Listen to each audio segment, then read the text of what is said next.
chat! Welcome to another stream. How are you all doing today? It is a Saturday.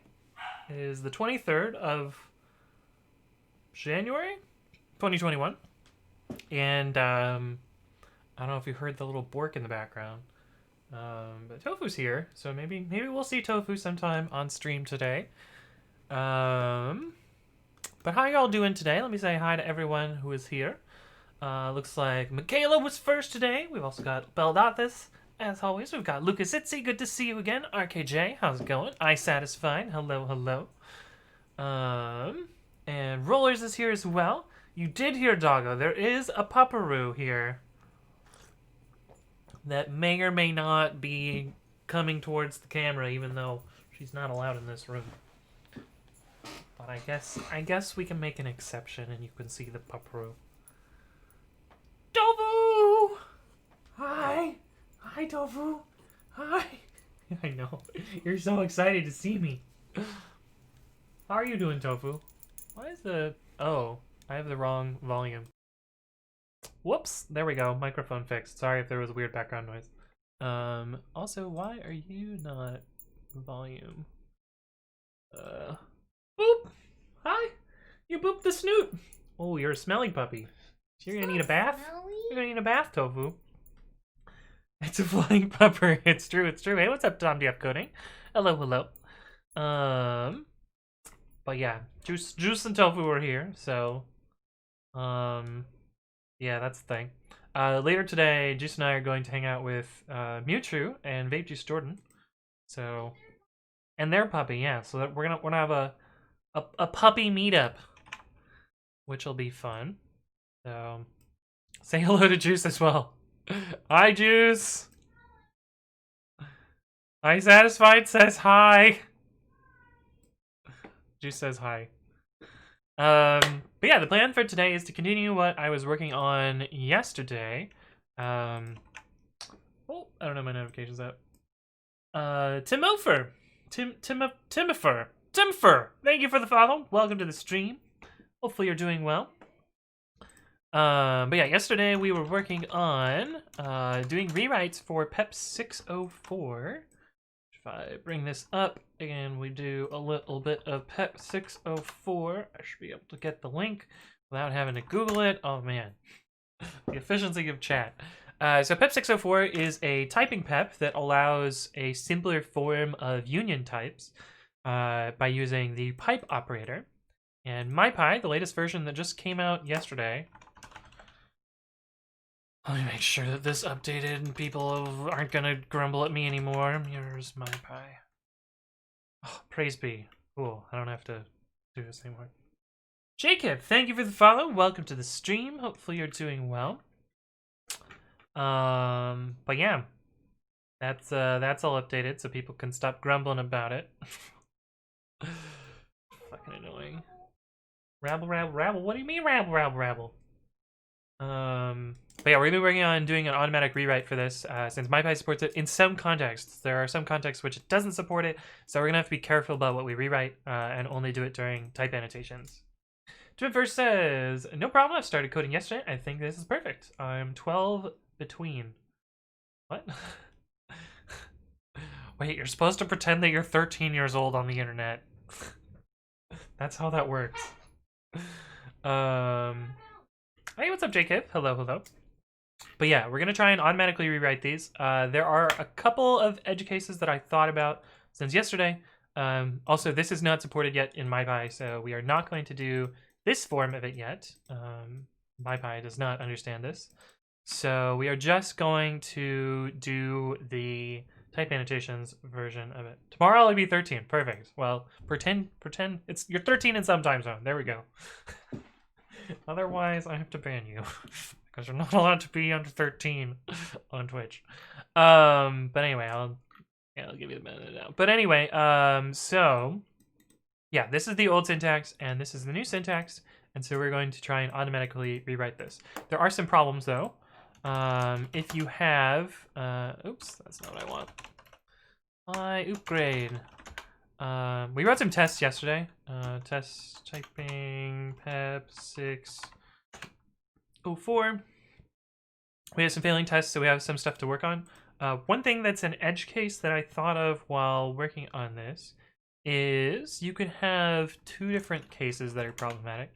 Oh, this is I was trying to simplify this was somebody's code on Stack Overflow, and I was like, this is absurd. And so I rewrote it as a loop and some data. But anyway, we don't need that. So there are two edge cases that are tricky here. So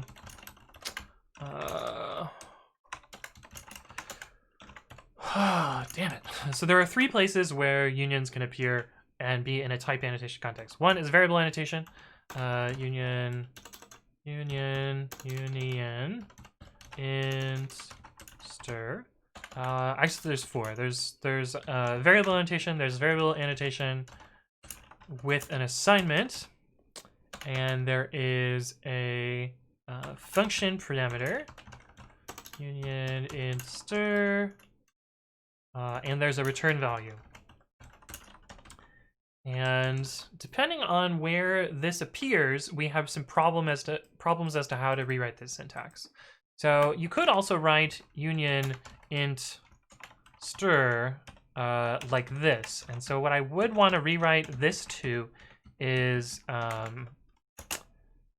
you know, parenthesis. Well, actually, if I just keep parentheses, this is probably fine. Int pipe stir. Yeah, if I keep parens, it's not a big deal. So maybe we write it to parenthesizing if it's multiple lines, although it's hard to know if it's multiple lines. I guess we can figure out what position each of these two brackets are on and then do some logic from there. But yeah, so that's what I want to work on today. That's one option. One other thing that I was working on earlier. What are you barking at, Tofu? Oh, I think Mel went to go to the grocery store and Tofu's like, where did you go? I miss you. The other thing that we can work on today is I want to modularize pyupgrade because right now it's getting to the point where it's kind of difficult to work on this because it's such a large file, and I kind of want to compartmentalize things up and make that work better. Hey, what's up, Jade Pratt? Hello, hello. Bub the Sub's distant evil cousin, forgot the name, was it Ray, is having spotlight today. Ooh, what do you mean? We've got Reginald or Leopold Reginald. We've got, yeah, what is your name? Why do I not remember this cat's name? I don't know, completely slipping my mind. I'll probably remember in a bit. We got Lola, we've got Ty, we've got Pumpkin, we've got Noodle, and we have Zach. Zane is in the other room. Katie, the cat's named Katie. I remember now. Hey, what's up, Tom99D? Hello, hello. You're going so fast, that's awesome. Yeah, that's pretty normal. Tofu cam? I don't have another camera. Summersauce says AST would make that easy, though I've never looked at pyupgrade. Yeah, so the way it works, the way pyupgrade works is it is two parts. One is an AST traverser, and the other is a tokenizer. And so what pyupgrade does is it traverses through the AST to find locations of things, and then uses the token stream to rewrite them. Using just the AST doesn't work because the AST doesn't have proper positioning for all the things that you would want to do.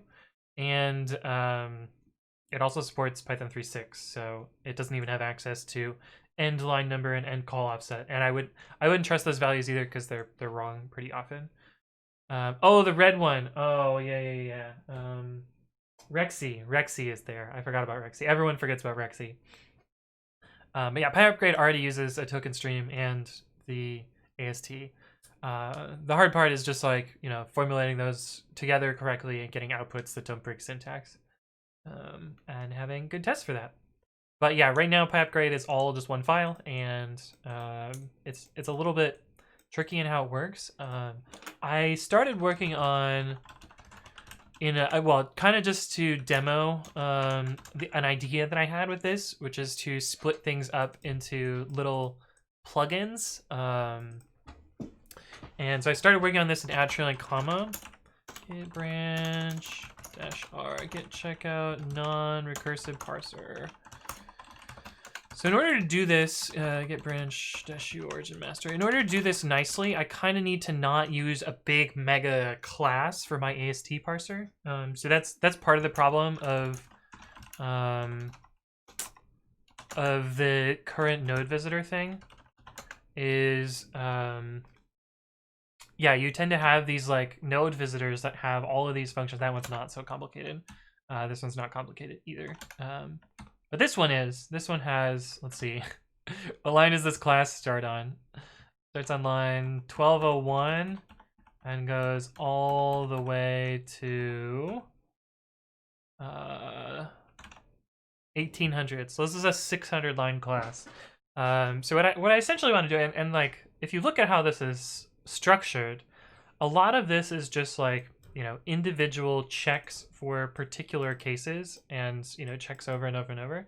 And so this, you could imagine this being just a single plugin that has this, you know, it listens on the if type and it handles, you know, this computation here. So that would be one way to compartmentalize this. Then there's another half of this, which is also complicated or tricky, which is after we have ran the AST parser, we then do we then tokenize and match this up and rewrite the tokens. And so you'll see there's this whole big chunk of if statements that handles kind of the callbacks for each of those AST things that are discovered. And so what I kind of want to do is restructure stuff a little bit so that, you know, your plugin is AST matching part and token rewriting part, and it just gets called on the index of when that token would be. So yeah, I think that's what I want. Like, maybe I'll work on that instead of working on the PEP 604 stuff, because it'll make PEP 604 much easier. And you know, we'll get to make things less terrible. I think I'm gonna start by making add trailing comma its own own plugin system as well, since add trailing comma is structured very similarly. Now, add trailing comma is significantly simpler than pyupgrade, but yeah, I think that might be what I work on today. Hey, what's up, Roger? Hello, hello. Good to see you again. Yeah, center stopped. Yeah, indeed. Satisfied says, I just found out that Java has support for one class files and shebang files. Yeah, we actually showed this a couple streams ago, where you can tell the Java command line to run a single file with a shebang, which is kind of neat. So you could do scripting with Java. Oh, feels awful to say that. Hey, what's up, outdated version? Hello, hello. Good to see you again. But yeah, let me show you the patch that I did here. So I took my node visitor and took all of its data members and moved them into kind of state classes. So all of the state that was here in this original node finder is still there. I actually want to factor out all of the state and have it just be token callbacks, because essentially what all of these are, if you look at the state here, class state. If you look at all the state here, it's essentially token offsets and then some amount of data that might get that maybe gets, you know, remembered. In this case, it's not even, you know, data that gets remembered. And so this could be specific callbacks that know about this position and or this, you know, this set of callbacks there. So like I could probably take this entire thing here and turn this into dict of offset to callable that takes tokens and I, and you know, not have all of these separate mappings and sets and whatever. And that way each of the plugins could kind of put their things into here how they need them. So that's an idea. I think that actually isn't too hard. So I already did this part where I split up state and parse state, and then I have this generic visitor here. The problem is I have my functions callback, and there's this kind of gross any here. And I don't really have a good way to fix this any, because I don't know how to represent this in the type system. But also, like, we're doing, this is already type any here, so yeah, this is already any, so I don't know. I don't know that there's a way to fix this much, but if you want scripting in Java, why not use JavaScript? Yeah, right. Time to do some Java space scripts. Yeah. Well, that says tried using the union syntax in Pyrite, and it says alternative syntax for unions requires Python 3.10 or newer. Do you have from future import absolute import or not absolute import? From future import annotations, because Pyrite should treat those the same then. It's possible that Pyrite just doesn't support it though. Hey, what's up, Sarcastic Dante? Hello. J Pratt says, wait, is there a difference between dict, paren, and curly brace? Yes, there is. Let me, video idea, dict, paren versus curly brace. So I will actually make a video about this, but let me do a little quick explanation of this. And we are actually going to use the disassembler to demo this. Return dict paren and def g return curly brace. So if we look at these two functions, actually we don't need the Python file. Python 3 def f return dict paren and then def g return curly brace. So if we look at these two functions in the disassembler, dis.dis f and dis.dis.g, unsurprisingly, G is much faster than F, and the reason for that is this build map implements building this dictionary directly in the bytecode, so it doesn't need to call any functions, load globals or do any of this stuff here. Additionally, so if we call both these functions, they both return an empty dictionary for now, but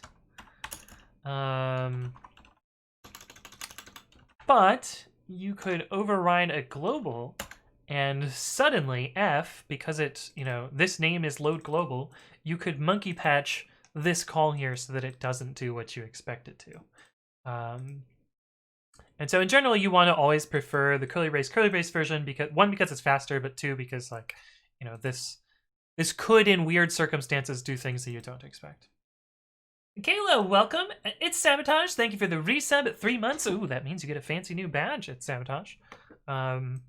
But yeah, again, disassembler is useful for showing this. I would always prefer the dictionary literals. There are some people that like the other ones stylistically, but I don't really agree with them. That's me. Hey, what's up, Not Marshmallow? Hello. Welcome to the stream. Mitch Does It says, please write your opinion about light themes when it's dark and warm night mode is on. Why is everyone sitting on the dark just cool? I'm like a hacker. What the fuck did you just say? I don't know. I find that some dark themes are too dark. Like GitHub's dark is way too dark. I'm okay with light themes. I use Twitter in light mode. I don't really like Twitter's dark mode either. I use GitHub in light mode. Yeah, I don't know. I go back and forth. Fluffy Bunny, hello. Question: what is that thing in the middle of the keyboard? If you do keyboard 3, is it?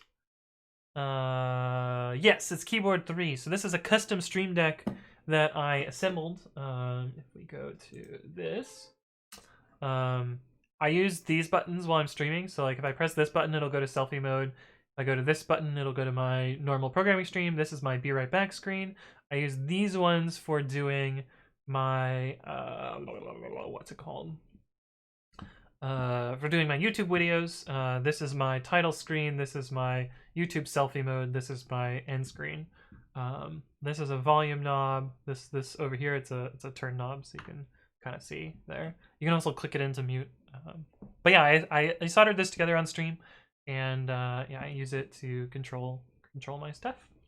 Hey, what's up? Keeping track of this account. Hello. I'm thinking of moving from Pylance. Too many false positives. What do you think would be a better linter? I don't know much about Pylance. I don't know that Pylance is a full type checker either. I don't know. It depends what errors you're getting and what you're trying to reduce from. Hey, what's up, J Pratt? Oh, I see. I see. Miguel says, hello, Anthong. Have you heard of this cool W3 Schools website that's completely official from the W3C and is super amazing and stuff? Oh my god, that YouTube video that you showed me was yikes. Was yikes. Yeah, look at your fancy new badge at Sabotage. I was AFK shaving all the things. Nice. Yak shaven or real life shaven? Bella says new unions working like a Triumph pirate after from future import annotations. Nice, nice, nice. Yeah, that's one of the gates that I'll be using here.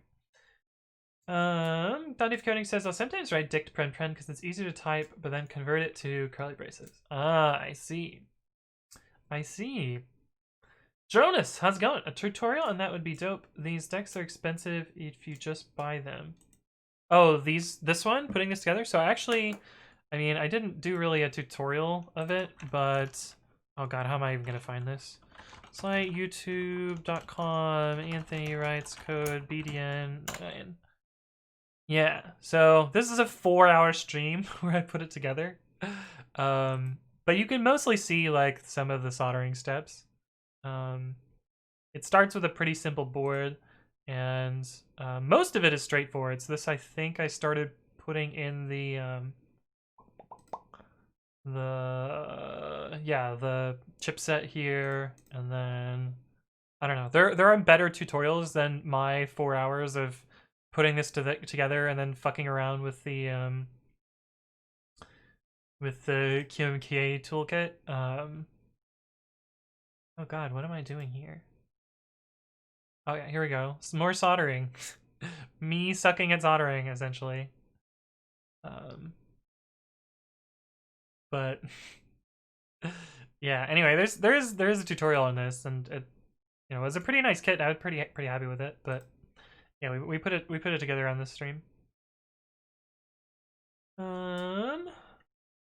Islands has pirate included, so you kind of have type checking there. I see. Hey, what's up, MSR? Hello, hello. Code races are faster? Yeah, 100%, much faster. Cool's yak shaving. Oh yeah, I definitely did do way too much.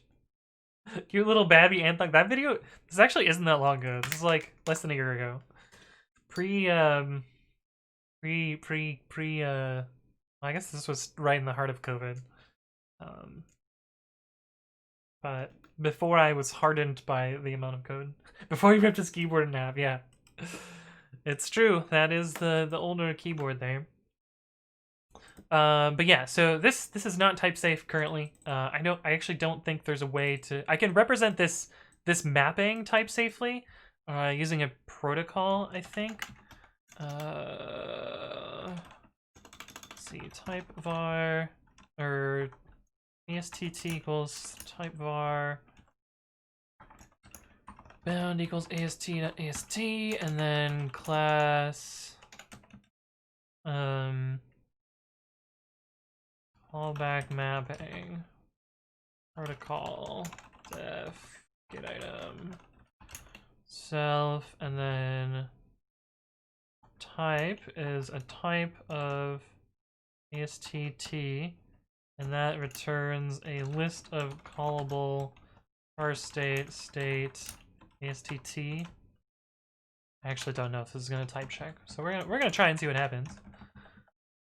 It takes that, returns callable this to none, and then ... So if I instead comment this out and do funcs callback mapping, and just for now, just to make this easy, from typing import type var and protocol.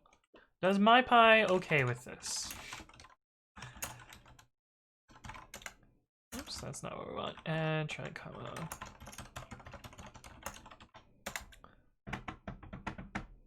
It does. Okay, so that is a slight improvement to this. In that this properly represents my my type there. So maybe we'll do that. So what do we do here?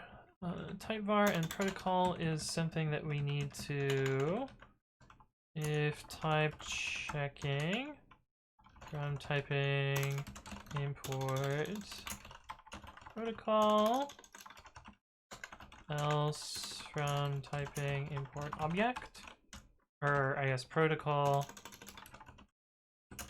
So this is a little hack to make protocol work in 3.7 and 3.6. So that does improve this slightly. Actually, I bet this fits on one line now also. Oops. Oh, does it? Oh, it's gonna be close. Oh no, it's not gonna be close. Easy. Easy. Okay, so that's one part of this. One part of this that's not super type safe. So this is a little bit more type safe now. J. Brad says we've come a long way since then. Yeah, that's true. That's true. Hey, what's up, Catherine? Hello, hello. Good to see you. Welcome back. But yeah, this implements a non-recursive in-order traversal. The other really cool thing about this, in addition to enabling a plugin system here, is this is about 20 to 30% faster than the node visitor class, just because it doesn't do as much recursion. I guess it has significantly fewer function calls as well, but yeah, this is much faster than the old version. What's up, Beezum? Thank you for the follow. Welcome to the stream. Hopefully you're doing well. I guess I can show that. Partial VM new. And we will also make VM old. So VM old bin pip install add trailing comma. That'll get the old version. And then VM new. We'll install the new version. If we do time VM old bin add trailing comma, let's just do a really large file. So we'll do pyupgrade. So you can see the old one's taking pretty variable. You know, about, I guess we can take the fastest one, so 514 milliseconds. And if we look at the new one, after I fix this, typing import type checking. Yeah, it's super fast because it crashes immediately.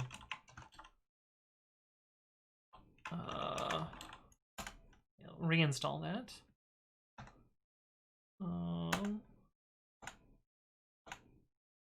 Huh, this is actually not showing. Oh, that, yeah, there we go. So the fastest ones are faster.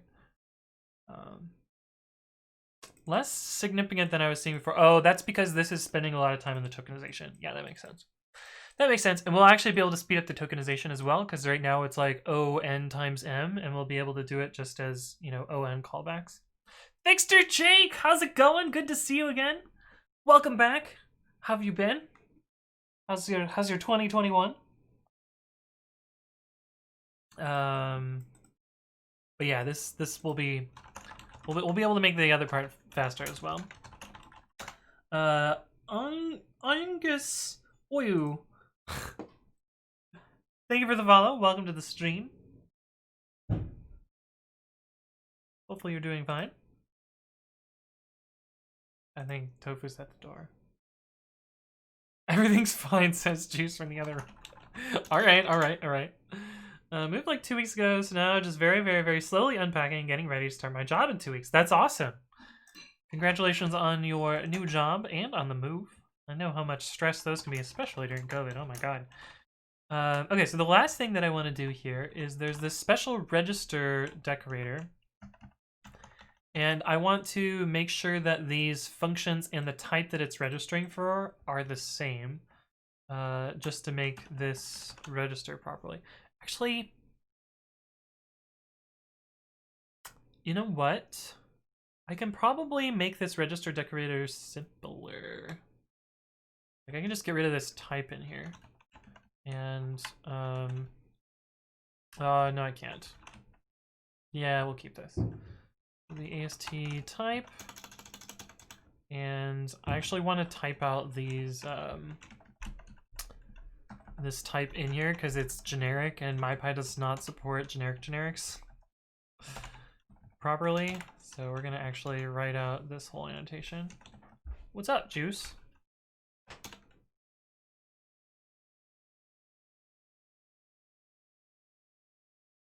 What? You're getting out the towels. What's wrong? What happened? Oh, okay. Bath time. I see. Malnotha says, "Are you sure everything is fine, Juice? Also first." It's up, V Malakala. Thank you for the... Oh, thank you for the subscription with Prime. Appreciate that. Welcome, welcome. That's cool. Thank you for subscribing. Fixer Jake says, luckily the place had a really good 3D tour online, so I signed the lease online and everything. First time I came was when I picked up the keys. Oh, that's awesome. Tim First says, what are you coding already? Oh, if you do Bang today, you can learn about it. Thank you, I Satisfied.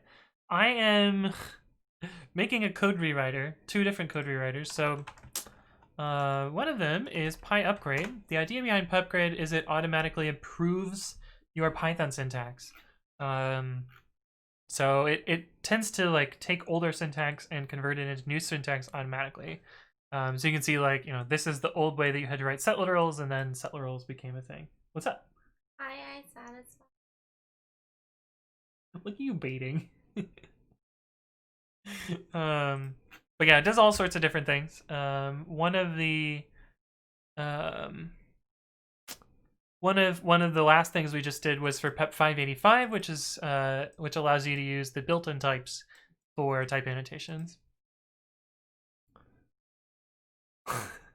Okay, you can't come on screen now. Don't tell us that. All right, I won't. Juice is giving Tofu a bath. What does carpet stand for in A2C carpet?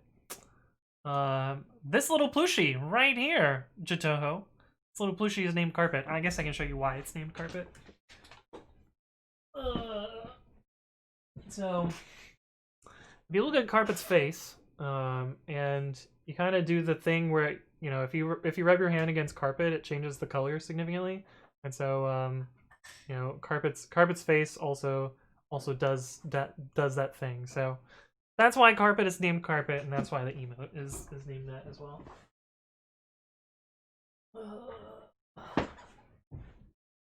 But yeah, that's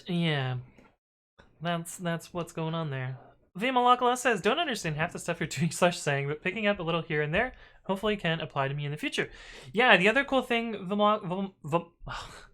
Vimalakala, is if you ask questions on stream, I will just answer them. So if you have stuff that you don't understand or you want to learn more about, feel free to ask, and often I will, you know, additionally make those into YouTube videos.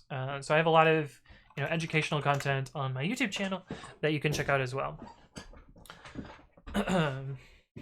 Carpet's face does the thing that carpets are known for, right? Well, I don't know if carpets are known for that, but that's why I named Carpet. But yeah, any hooser. Hey, what's up, JB Pratt? With the carpet emote. Yeah, you definitely cannot come on camera. P-Hub, thank you for the follow. Welcome. Fixer Jake says, I generally have zero clue what's going on, but I'm no Python dev. I just chill. Nice. Sounds good. It's alright if you don't know what's going on. Sometimes some people just come here to put me on in the background and just listen to my voice. Apparently, so I'm told. Apparently it's calming or whatever. Do you have new plushies, says Peekaboo Hee. When was the last time you were here, Peekaboo Hee? I'm pretty sure Bub is new from the last time you were here, Peekaboo. Bub the sub right here, who's a Pokemon substitute. Greg He says, Anthony is like Stack Overflow with instant gratification if you want Python / Linux knowledge. That is a good way to put it, Greg. 100%. Heavy off to the side while I write some .NET, perks of 3 screens, indeed. Okay, so does this appease the type checker? ASTT. What does MyPy have to say about this? It does work. So I guess the question then becomes, like, what does MyPy think this mapping is? Real type funcs. Because I think this is as type safe as it can be. Func is not defined. Oh, we still need... Goddamn, we still need we still need to fix these annotations to have the same thing.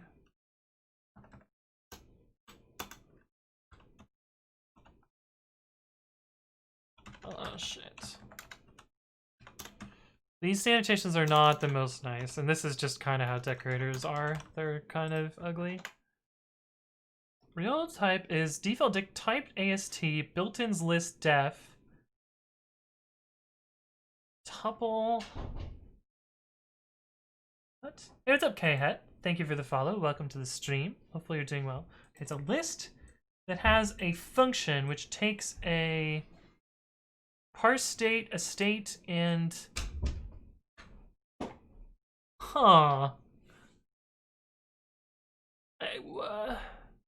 Okay, I thought this typing was impossible, but maybe it is not impossible. Maybe this just works. Hello again, K-Het. How you doing? Huh. Okay. This ugly chunk of code just seems to work. I wonder if I can simplify this down with aliases. Let's try and simplify it down with aliases. Func equals callable parse state ASTT. Hi, Tofu. Scared of the bath. Scared of the bath. Boop. How you doing? Oh, you are not excited to see me right now. You know that it's about to be bath time. You're gonna have to get all cleaned. You're a stinker right now. She's been cultivating a good smell. just growing up those smell molecules. Getting her stink on. But funny story. One of the vocab words we learned in high school was stanchion. And I had no idea how to pronounce stanchion. So I thought it was pronounced stanky on. No, Tofu does not like the bath. Hey, what's up, Silent Bob? Thank you for the follow. Welcome to the stream. And so, yeah, for the rest of the year, people would always be like, "So, Anthony, are you getting your stanky on?" They're like, "Yeah, I'm getting this stanky going." Tofu was always getting. Yeah, that's where I was going with this. Is yes, Tofu is very much about getting her stanky on. All right. Burglar Nog? I mean, it's tofu. It's tofu. Peekaboo says, when you crave ramen, but you're on a no-fired food diet, no fried food diet, you can have ramen that's not fried. I guess. AWC carpet juice be cool. Oh, did you get one with tofu?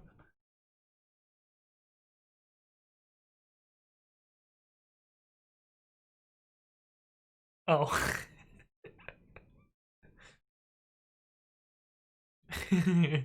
Cute. Okay. I guess this works. Okay, let's try and use a alias here instead. So callable should take func of ASTT and return func of ASTT. That should handle this annotation. Actually, before we do this, let's keep the old code around so I don't have to retype all that garbage again.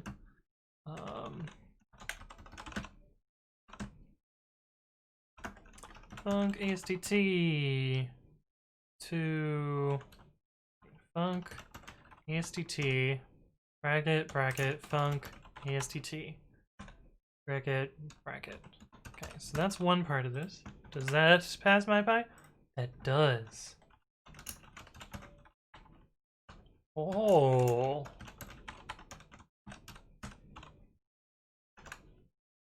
Oh. Okay, that's much nicer.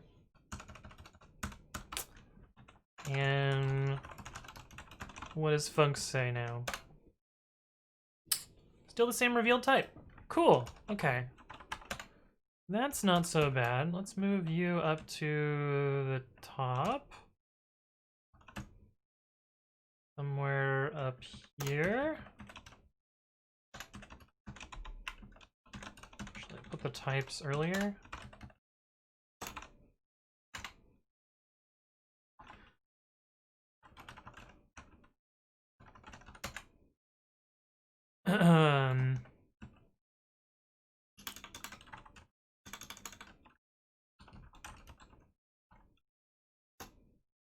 AST callback mapping. Yeah, let's call it that. I think we can move you up to the top as well.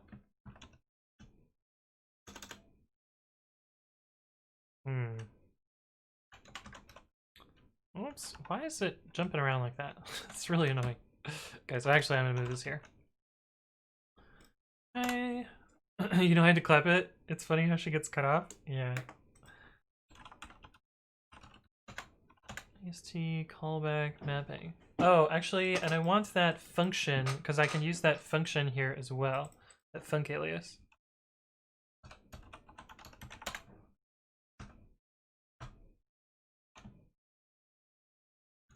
Yeah, this is good. This is good. Self TP type ASTT to list func ASTT 1 2.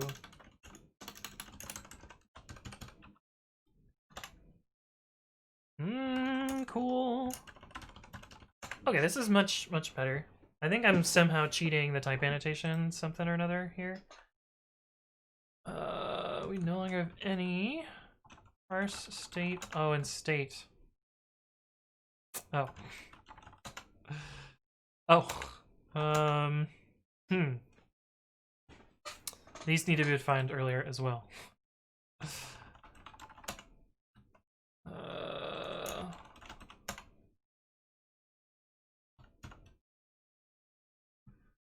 I think I actually want to factor out state, so I'm not going to do...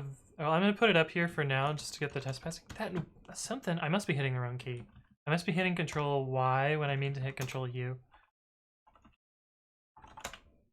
So let's move state as well.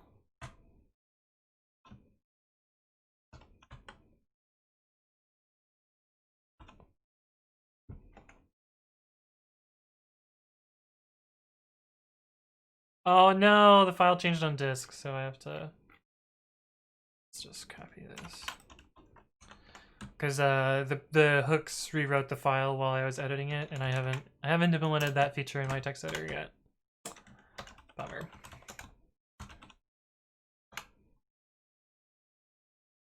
Okay. State already defined. Oh yeah. Forgot to delete the doubles here. And these. Oh, wait. Meant to delete these ones. These are our doubles.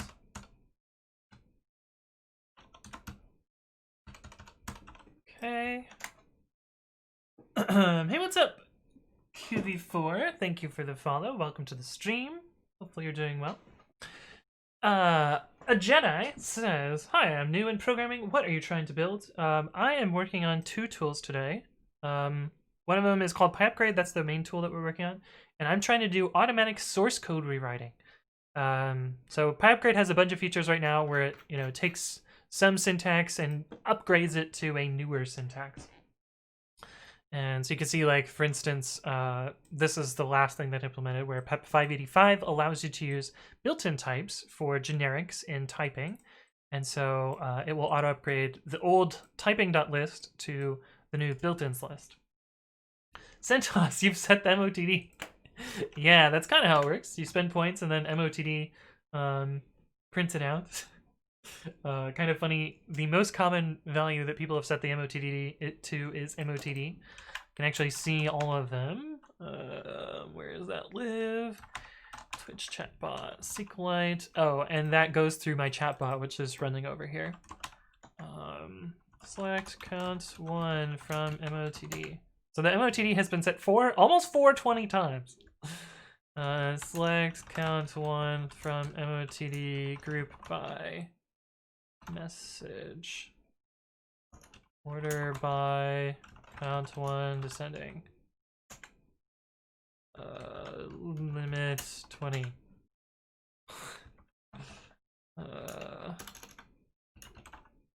These are the most common things that the MOTD has been set to.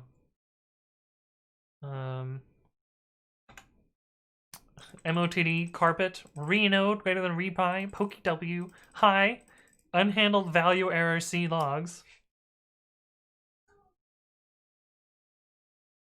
What happened? What's wrong, Juice? She farted in the tub. That's so funny.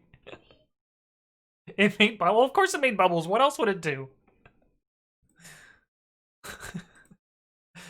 Juice is giving Tofu a bath. Oh, I see. You're now up to 420. Build off this. Hey, what's up, Sasha? Hello, hello. Welcome to the stream. Hopefully you are doing well. There's another unhandled type error down here. These are probably Michaela being trolly. We can also do the users that is set the most. Like, wow, Margot Dev is actually winning at something relative to Michaela. Weird. The Jedi, thank you for the follow. Welcome, welcome. I'm impressed / surprised that Michaela is not winning here. Message deleted. That's funny. Mel, can you believe that somebody is beating Michaela at some metric in my chatbot? Yeah, somebody has set the MOTD more times than Michaela. I don't know.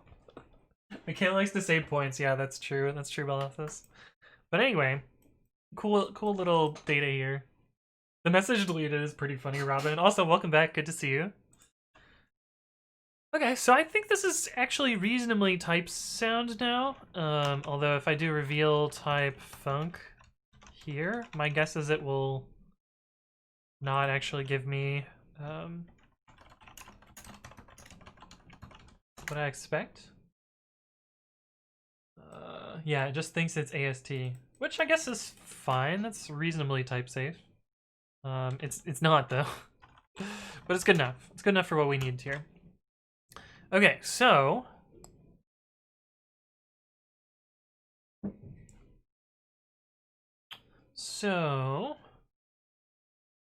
I'm beating Michaela at something. Oh, you're beating her at the bonkers as well. That's true. It's true. They have 400,000 plus channel points on the other channel they watch. Oh my god, that's so many. Michaela, how do you? So many points. So that's the first part of this, and I believe the test still pass.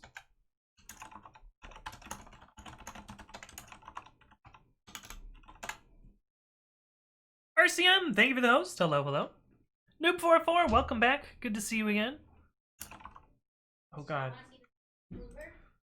The saddest pooper? Not pooper? Sure. Sure. Here's wet tofu. Oh, you are so wet. You were so sad too. Oh my god. I have not seen this sad puppy before. Sad pooper. Depression. Bath time is depression. Bork bork? Glad to see you, probably. Yeah? I mean, a little bit. He's still like, what have you let me go through? Okay. I finished right. Okay. PETA. She's such a juice butt, yeah. Okay, so this is the first part of refactoring this. I'm actually happier with this now. Get this staged. What do we do here? We moved some stuff around. Okay. Let's amend that.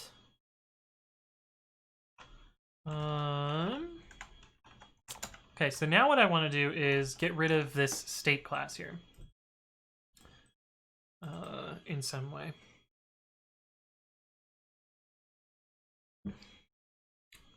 Yeah. So I think what I want to do is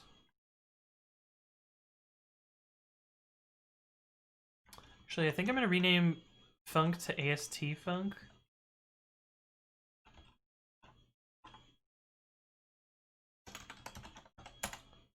Should be AST func. AST func.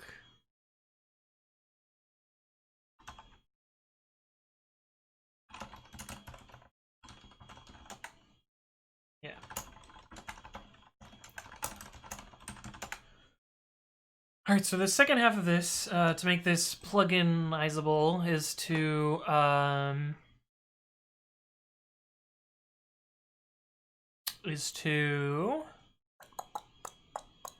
remove all this stuff, and it'll just be a callback for offset, and well, it'll be what?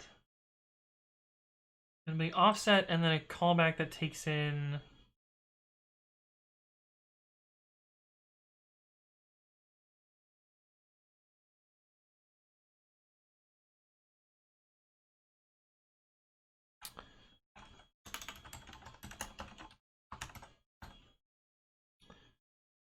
It takes in the position and the tokens. Do I have a type annotation for tokens? I do not.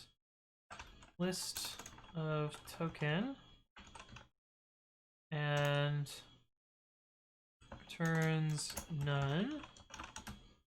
So ASD func will now be something that no longer takes state, but it returns an iterable of token func. Iterable? Yeah, I think that's fine. Typing import iterable. But now I need to change all of this. Oh, I don't have to change this because that's fine already. But we need to take each of these and change how they work. And we need to get rid of state. So this needs to be iterable. Oh, this actually needs to be iterable tuple, offset, and token func.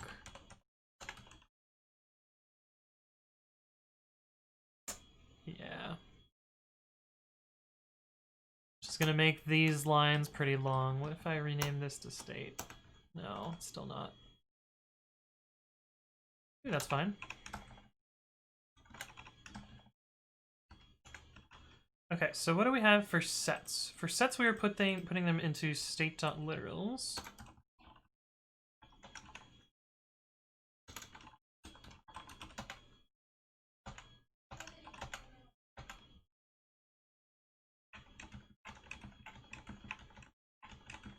Okay, so this is kind of our callback here.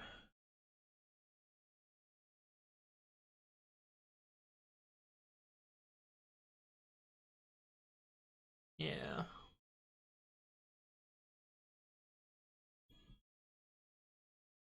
So we want to have a fix set, which takes in. I guess we could even just do fix literal. And we have I, which is int, and tokens, which is a list of token to none. Noom404 says, I was curious from your hello video today. I think to get the bytecode you need to do dis.marshall. Oh, marshall.loads. Yeah, that makes a lot of sense. Yeah, I couldn't quite figure that out, and I didn't have that happen. Is there a high-pitched noise? Yeah, Juice is using a blow dryer. I guess I will put on RTX voice. Oops. I forgot. I forgot you guys can hear that. So we'll do that, and then if I switch, the blow dryer should be gone, in theory. Did it work? Did it work, chat? Did it work, Dim404? Robin? Hey, what's up, Alexiblecon? Hello, hello. Good to see you again. Magic? Yay, it works. If tokens I dot source in start braces, then fix brace tokens fine simple. Okay, tokens add comma equals true, remove comma equals not one element tuple. Oh, we actually need to have the type here.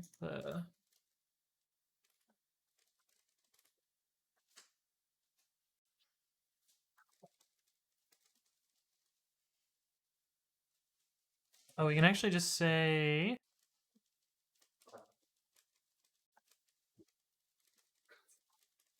actually know this up front, right? Cool. Remove comma equals not one element tuple. So then, is that a clean and somewhat drier tofu? Still looks fucking traumatized. So then what we can do is yield to offset node and tools dot partial fixed literal 1L tuple equals false.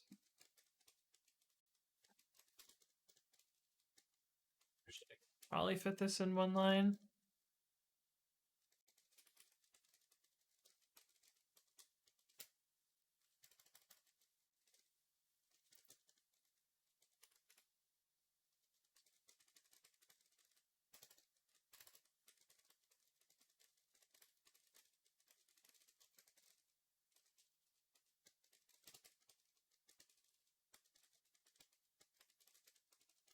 Yeah, something like that would maybe work.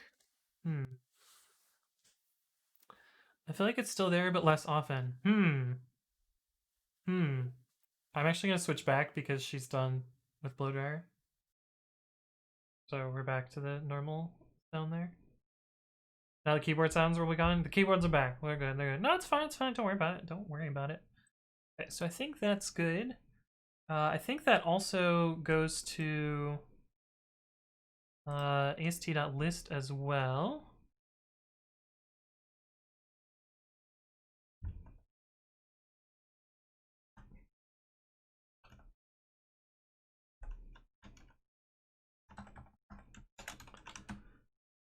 Yeah, this is coming together. This is coming together. This is list.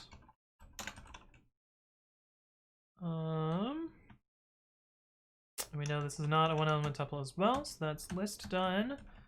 Let's do dictionary now.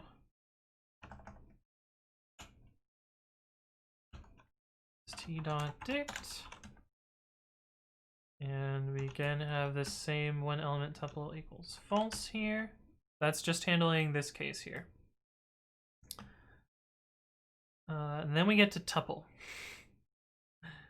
where we have a couple of cases that we could have here. So we can have fixed tuple as well.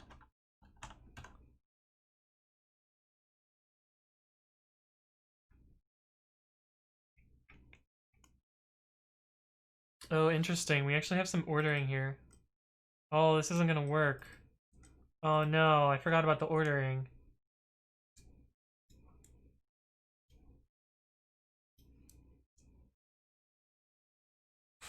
Oh, we kind of have to somehow force this to the end. We don't really have any way to enforce ordering right now. Are the towels in the washroom?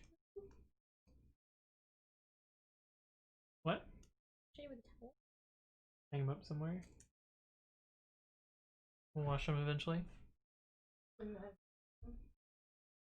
Keyboard sounds better with RTX on? Huh. Hey, what's up, Ooks? Hello, hello. What are you working on? I just realized this isn't gonna work. Due to weird-ass bugs in tuples in Python. Because I need to handle them at the end. Need to handle tuples afterwards, as tuples report their starting index as the first element, which may be one of the above things. I wonder if this is just preventing it from resolving. Actually, I don't think this matters.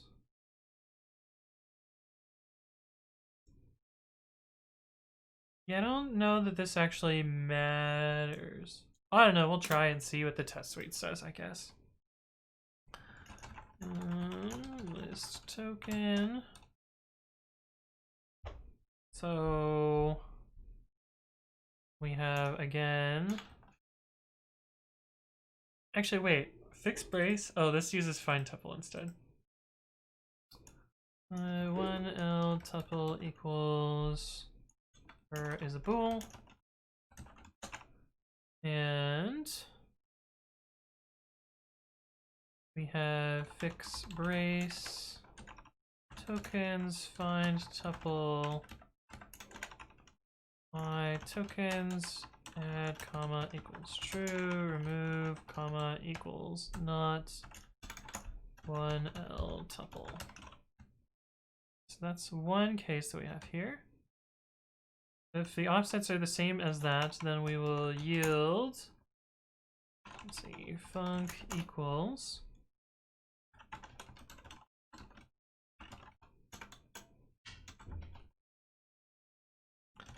one L tuple equals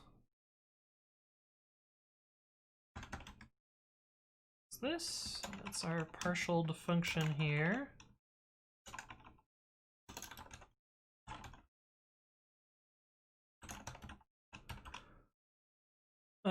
Timid first says, how long do you code? 19 years, or do you mean a stream length? Yeah, today's actually gonna be a little bit of a shorter stream, so probably about two or 3 hours today. Because we have to get a bunch of stuff ready before we go over to Jordan's.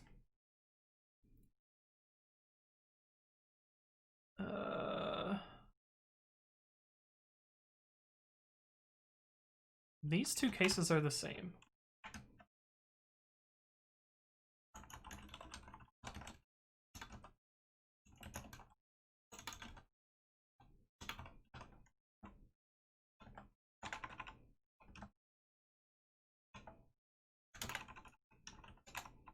I don't know why I wrote these separately.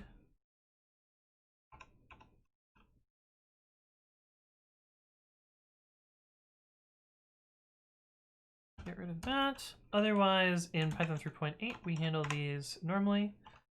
Func tools.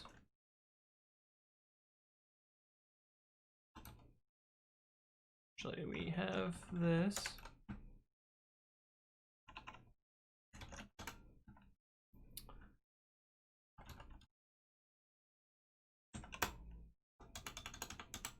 I think this will fit on one line now. Does.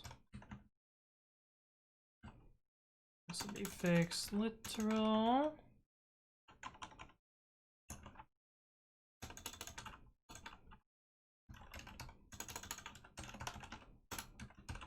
Okay, I think that one's done now.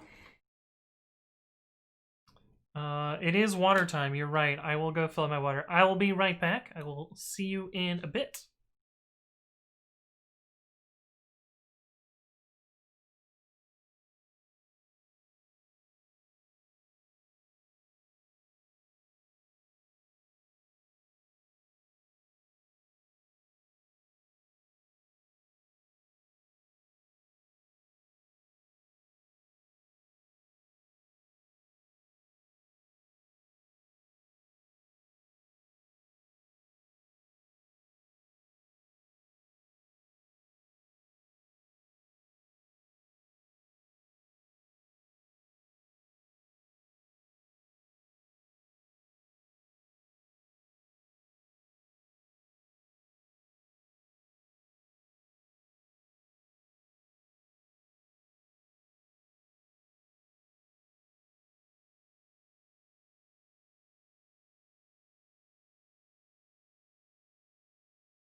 Hello, I'm back. Oaks, thank you for the follow. Welcome to the stream. Hopefully you're doing well. Michelin Stars says I have the same keyboard. That's pretty cool. It's pretty cool. Lex Pecan says I'm thinking to get/make a plank keyboard. Plank keyboard. Oh, the ergodox. Oh, with the grid layout. Yeah, my friend is super into keyboards. Let me show you one of his photos that he posted on Twitter the other day. By the other day, I think it was yesterday. Okay. Yeah, listen out for the little whiner. Chat, if you didn't hear, you gotta listen for him. But yeah, my friend is super into keyboards. These are his, as he said, currently assembled keyboards. but he has a bunch more that are in some partial state of assembly or disassembly. But yeah, all sorts of fancy tiny keyboards. But he's really into keyboards. He's been kind of my gateway into getting into keyboards too. I always, if I ever have keyboard stuff, I just ask him. My hands bumping together using that would make me hate it. Oh, I see. I'm saving for a mid-landed keyboard. I need to remortgage the house though. Yeah, they're a little pricey. Okay, so I think that's visit tuple. Now we're on to visit call, which, oh my god, has a lot of stuff going on here. So that's gone. We have iterable, tuple, offset, token func. 1, 2. We're really just doing this bit at the end here, where we did state.calls before. So what do we have for fix call? We have a bunch of them. Okay. Only fix star calls if asked to. Oh, that's also tricky as well. I forgot about that. I forgot about this part. Oh,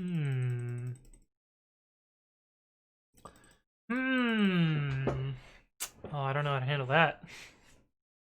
I don't know how to handle that. I want to get an advantage, but I'm still trying to justify the price. Oh yeah, I see. Hey, what's up, Kamitas? Thank you for the follow. Welcome to the stream. Hopefully you're doing well. I'll never use another model for the rest of my time. This thing is my baby. I'm planning on buying a used one when I have to go back into the office. Oh, I see. Do you have the advantage? You really like it?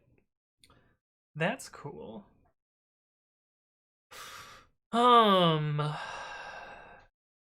Yeah, so we need to keep track of these Pi 3 Plus and Pi 3 6 Plus things somehow. So maybe this token function also needs to take a version? Yeah, maybe it needs to take a version as well. We'll do that as well. Token func. This is actually tuple offset token func. This is tuple int for the version. Yeah.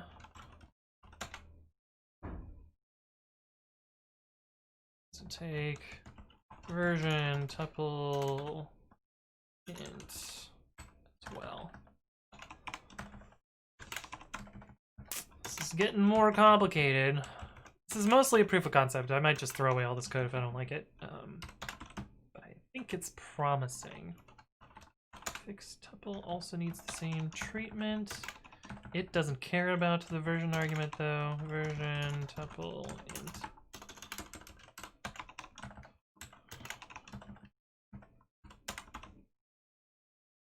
The developer says, is that Python? Since when can you have typed definitions? I was not expecting that. Let me see. MyPy typing. Is that going to get the right video? Yes. Check out the second video that got linked there. Yeah, the types are kind of a new thing in Python. They were added in Python 3, but really only formalized around Python 3.5. And yeah, there's a bunch of type checkers, and I've done a ton of videos on typing and type checkers that you can check out on my channel. But there's the introduction to typing and to Python typing and MyPy. I would check out that video if you want to learn more about that. Okay.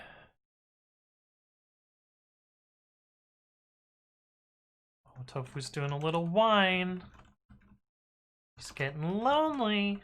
I might have to go say hi to her. Okay, so now that we've done that, let's do fix call. And the nice thing about this is after I vet this, I'll probably split it into its own set of files for each of the different individual rewrites so that this is less all over the place. Okay.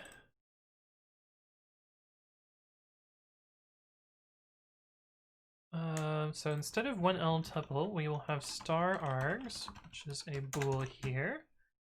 And we will do func equals functools dot partial.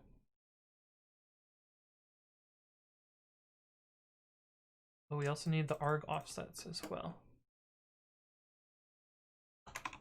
Arg offsets, which I believe is a, what is your type? I believe it's a set of arg offsets. Where do you get set up? Set of offset? Yeah. Set of offset. Okay, so then down here we can say that func is functools.partial fix call and star args equals has star args and arg offsets equals arg offsets. Then yields to offset node. Mishu, thank you for the follow. Welcome to the stream. Hopefully you're doing well.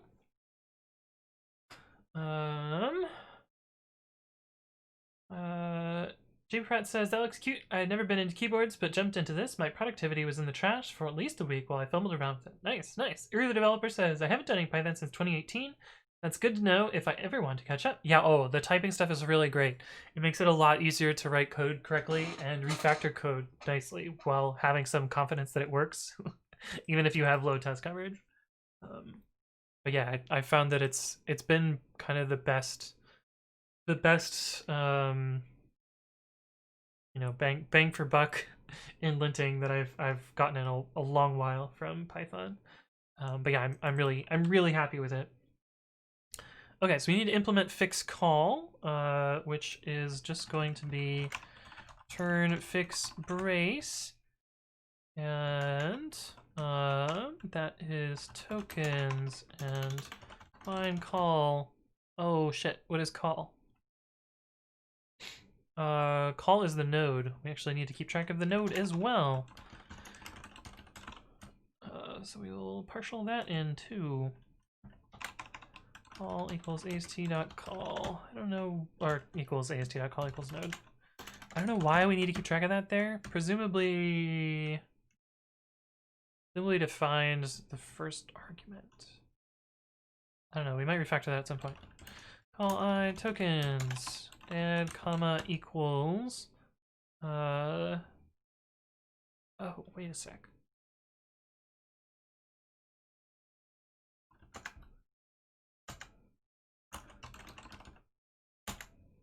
Find call, which is our special node type. What do we actually use out of this? We just use the arg offsets. Okay, so we're gonna change find call to take arg offsets, which will be set of offset instead of call. Oh, we're doing a lot of surgery all at once. This is why I wanted to pick a smaller thing first. But this is not small. So we actually don't need call here. Find call arg offsets add comma equals version greater than or equal to 3.5. Or wait, not star args or that, and remove comma equals true. Okay, so that'll be fix call. That will be fix call. So that's easy. Got that out of the way. I missed an unhandled value. No, I was just showing people the MOTD. Do you ping on that, Michaela? As we're gonna do pyupgrade, the stream doesn't touch it all. So all of this stuff that I'm doing here is to vet an idea that I have to split up pyupgrade.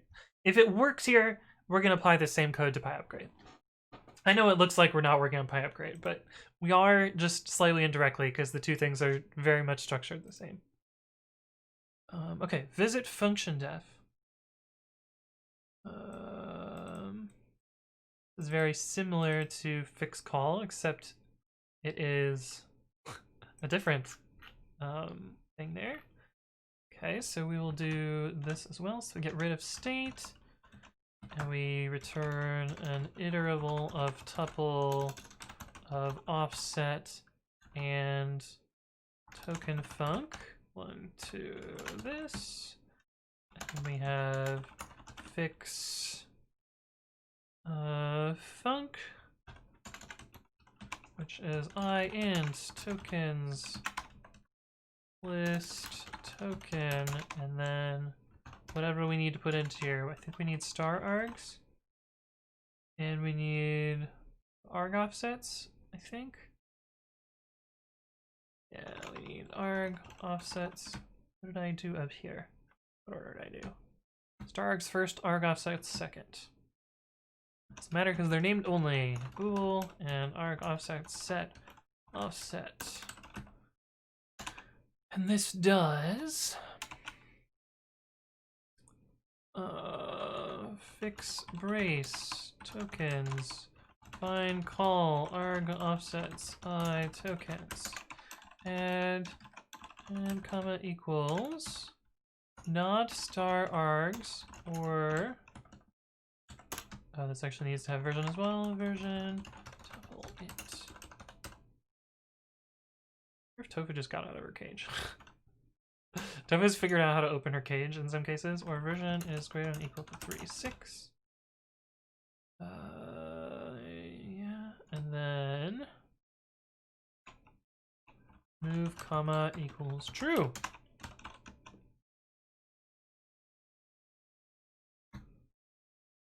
Okay.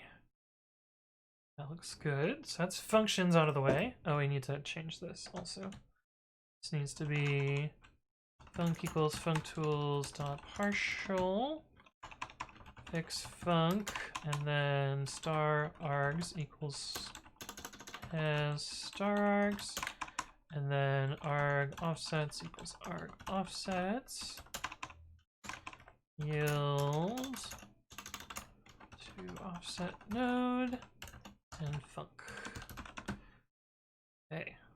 Two more things to do? Two more things to do. We're so close. Oh god, what happened here? What happened? So much bunk. Oh yeah, you're losing in 2 chat stats right now, Michaela. Bonking other people and setting the MOTD. Very, very close to being in the top in the MOTD. I think they're being lewd. Bonk. My dad got a COVID vaccine today. Which is pretty cool.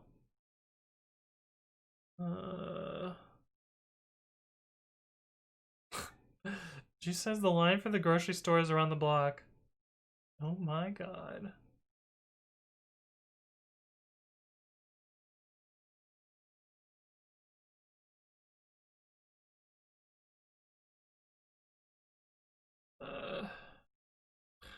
That's crazy.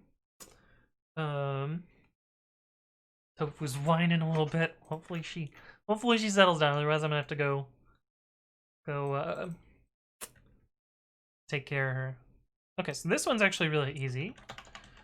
Fix import I int tokens list token version tuple int.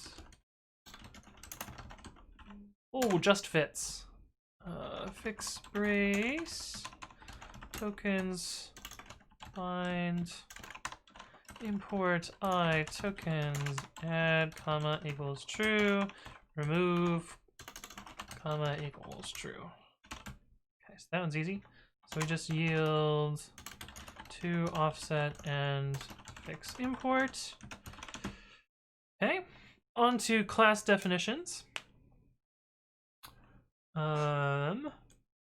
Which I think star args are allowed in Python 3 class definitions. Python 3.5 plus allows trailing commas. Python 3.4 does not. When adding an option for this very obscure case seems not worth it. What do we do up here for classes?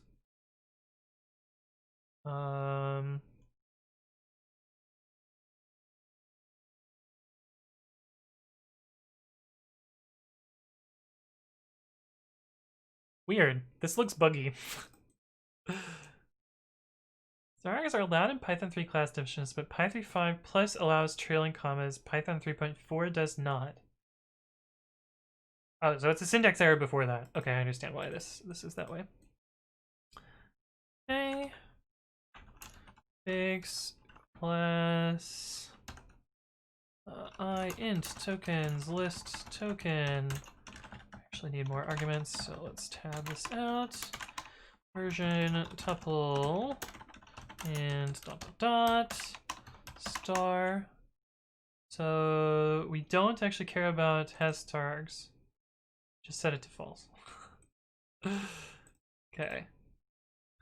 Arg offsets set offset. I satisfied says I'm in line to get an appointment to get my first shot. Nice. That's awesome. I assume you're also in Michigan. You might be hanging out with my dad right now. Oddly enough.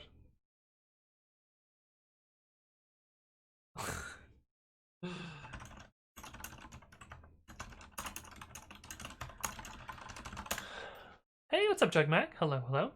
Good to see you again. Okay, classes. Classes can be treated as calls. Yes, indeed. They are fix brace tokens. Find call. Arg offsets I tokens. Add comma equals true. Remove comma equals true. And func equals functools dot partial fix class arg offsets equals arg offsets yield to offset node and func. Okay, that's all those set up now. Hey, what's up, OreoMan69? Thank you for the follow. Welcome to the stream. Okay, that's all of that set up now. See what MyPy has to say so far. Oh, whole mobs problems. Let's see what Flake 8 says first. Functools. Forgot to import functools. I need to do a video on functools. I haven't done that yet. Or on partial. Functools. It's on my list. Iterable.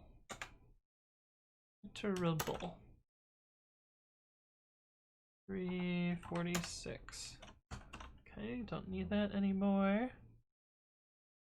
351. Let's call.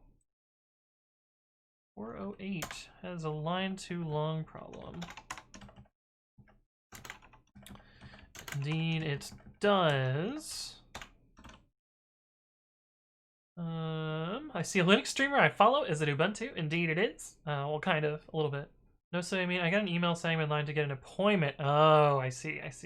Can you do a video series on regex? I've done a couple videos on regex. I plan to do more of them. I have one that's coming up pretty soon. Oh wait, did I record that one?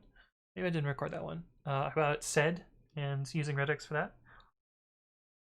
But I've done what? I did my like crash course on regular expressions. I think I did one on back references, or maybe I planned to do that one.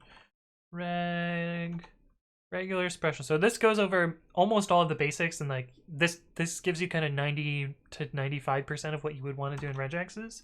Oh, I did capture groups. And not recursive regexes. And that's and back D. Yeah, I've done a few things on regexes. I plan to do more though. Vedus says, hi, I want to get a program. Is there any flexible language that when I learn I'll be able to use for pretty much anything? I mean, Python, what they say about Python is it's the second best at everything. So in a way, Python fits that bill. But it depends on what you want to do with stuff. 435 call.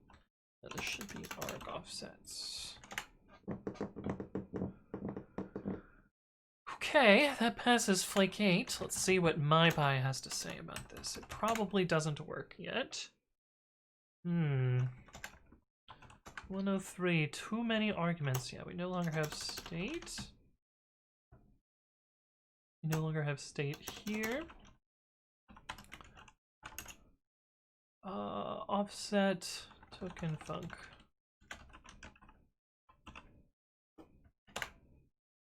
Missing return statement for this function. Yeah, that's true. Ret equals. Can I just do update directly?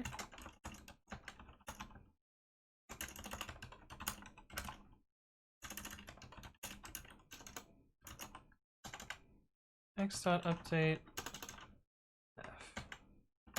Oh, that's so sick. That's so sick. Ret.update. Oh, actually really nice. That's really. Oh wait, that's not how this works. Never mind, that's not how this works. This is actually supposed to be a list of token funcs.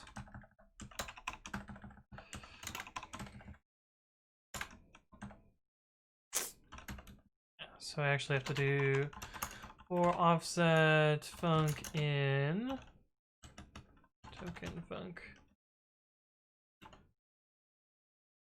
in AST func first date and node red offset dot append token func. And this actually needs to be collections dot default dict list. Okay, that should work better now. Actually, we can just say, we can say this is mapping. I think I've already imported dict, so we're gonna keep it at that. Cursor chat, how's it going? Hello, hello. Is there a tool to convert non-typed Python code to use typing? Yeah, there is retype, I think it's called, or monkey type. One of the two, I forget which one. That kind of takes your tests and trains them against that, and then inserts annotations where you can figure that out. Yeah, Belleth says monkey type, indeed. Hey, what's up, Lucas the L? Hello, hello. Welcome to the stream. But I often find that it's better to just do it manually. J-Pratt says, I'll be back with memes. Oh, another carpet heart looking thing. 196. What do we got on 196? Argument 1 has incompatible type callable. Oh, because we still have 8.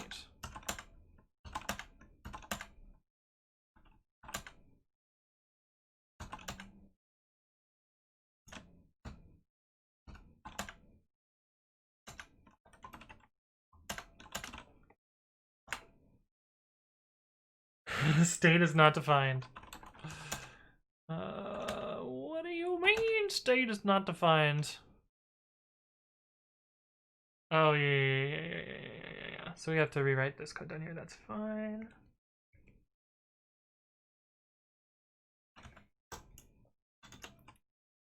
Callbacks equals visit. If not callbacks, return contents text. For somehow we could skip all of it.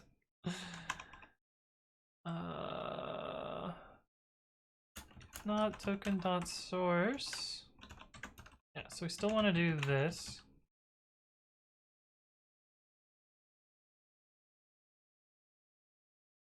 For callback in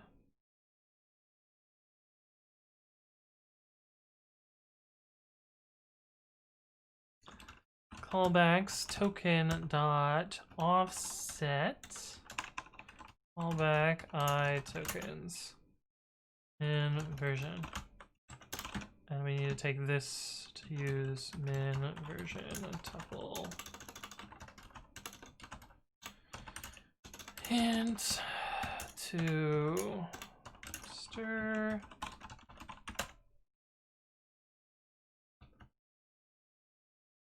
How do I do this in pyupgrade? We're gonna follow that same thing. Parser equals, I think it's store const. Yeah, this is what we want.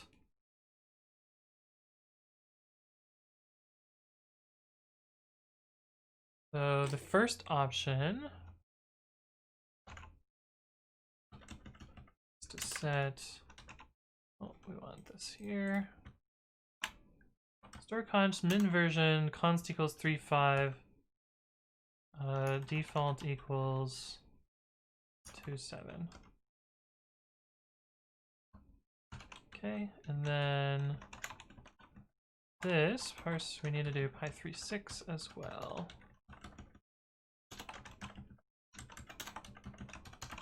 Yeah, I like that.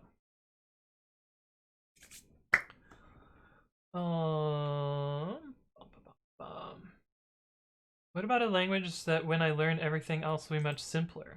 I mean, any programming language will kind of do that. Lucas the L says, what is the project for today? So I am working on a code formatter which does automatic syntax upgrading. We recently did this PEP 585 rewrite, which takes lowercase or capitalized list and changes it to lowercase list, which is now allowed in Python 3.9 and by the latest version of MyPy. And I am trying to I try to split up this tool because it's currently like a 3,000 line file and it's really hard for me to contribute to it. So I'm trying to pluginize it, and I'm vetting an idea for pluginizing on this other project that's structured the same way as pyupgrade, but is much, much simpler. So let's not set the default here. Yeah. We don't need this implication there. Fix file. Where's the fix source thing? Go. Marks.min version. Okay, so that should make that more type sound now. Oh, and it breaks all the tests. Shit.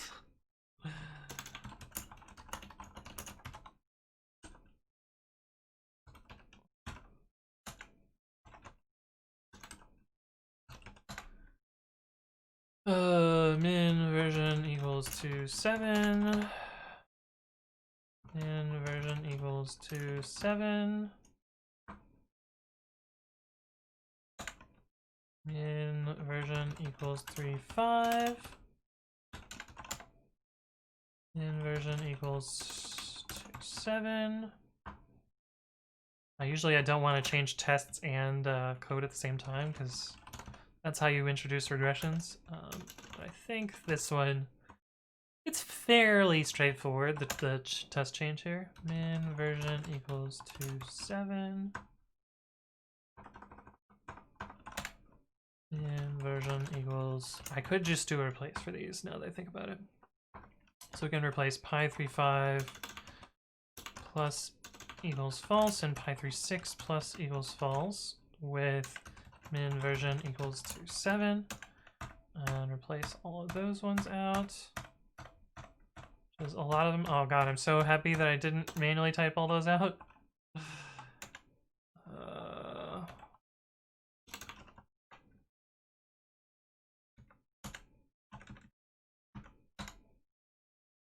Okay, so let's do that case. True, true. True, true. E3.6. And the last case is true, false. No matches. Okay. MyPy should be happier now. Py3.6 plus is not defined. 603. Oh yeah, that's fine. Because all this code go away.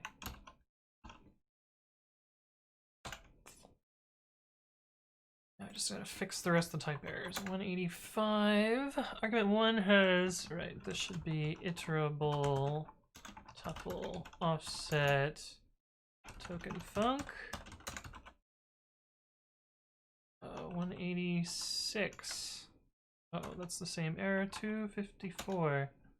Function is missing a return annotation. True, it should be arrow none.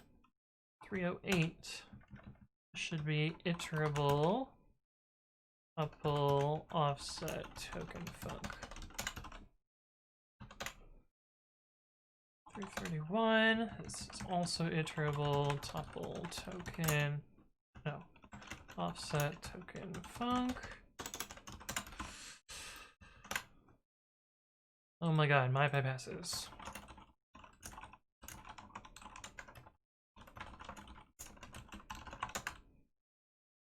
Fix call got unexpected keyword arguments star args.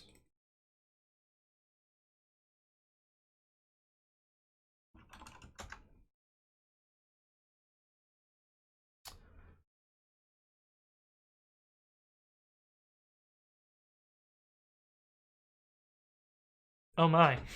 This is gonna be a pain in the ass to debug. Hey, what's up, Vettel? Hello, hello. Good to see you again. Java's good for jobs, but God, I think Java's one of my least favorite languages. I think C# is Java because you have direct access to the machine. Yeah, C#. I really like C#. So verbose imports are pain in projects. I have to use IntelliJ to automate it. Otherwise, project structure is monolithic. Build tools can become really complex. That's true. Gremlin Weekend, how's it going? Hi, I have a question about Conda. Oh no. After I created a virtual environment in my project directory, activated it, and used Conda to install matplotlib in the virtual environment, but I'm still unable to import installed libraries in my own modules. Did I miss something? What command are you running, and what output are you seeing? If you could put that in a paste bin, I can tell you more specifically.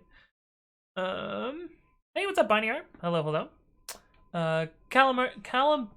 Calamaru says, hey man, I'm relatively new to Python, but sometimes I feel stupid for looking stuff up when I need help with a bug or something I forgot how to do. Is there anything practical I can do to remember all this stuff rather than copying and pasting? No, man, I look up stuff all the time. It might not look like I'm looking anything up right now because I'm mostly just refactoring. I'm not really writing anything new here. But yeah, I spend a lot of time looking up stuff. Chat can attest to this. Sometimes I have like 50 different programming tabs open in Chrome while I'm really diving into something. But yeah, there's no shame in looking stuff up. That's a big part of what programming is about. But yeah. Raisin says, where did you use fix class? Fix class. This one should be, oh. Good call. Good call on that one, Raisin. I didn't, and that's probably why this is broken. No, it's still broken for other reasons. That was one bug. Okay, callback should be a partial of fix call.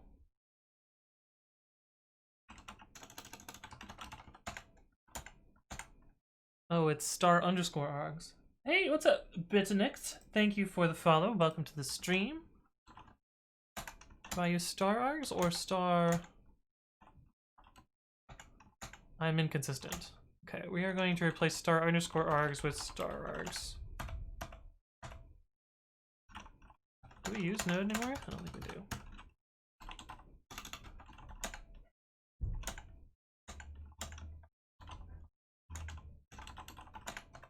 Okay, Tofu's making weird noises. I'll be right back.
Alright, I'm back. It was just because she's... Oh no. She's freaking out because the neighbor's moving some stuff around and making loud noises. But yeah, thank you for the catch there, Raisin. Look something up, you probably see code, you learn from that, you learn how to write it yourself. Yeah, that's kind of true. That's kind of true. Tofu!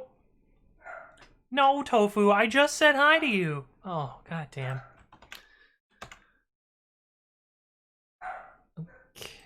Okay.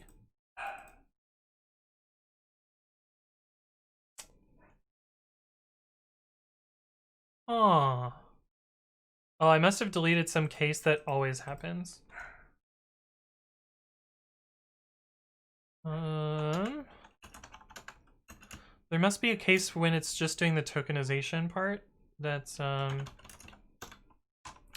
I got rid of.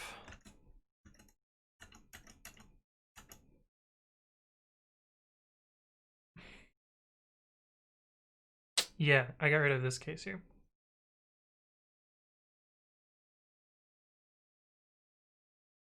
Yeah, so let us fix that still.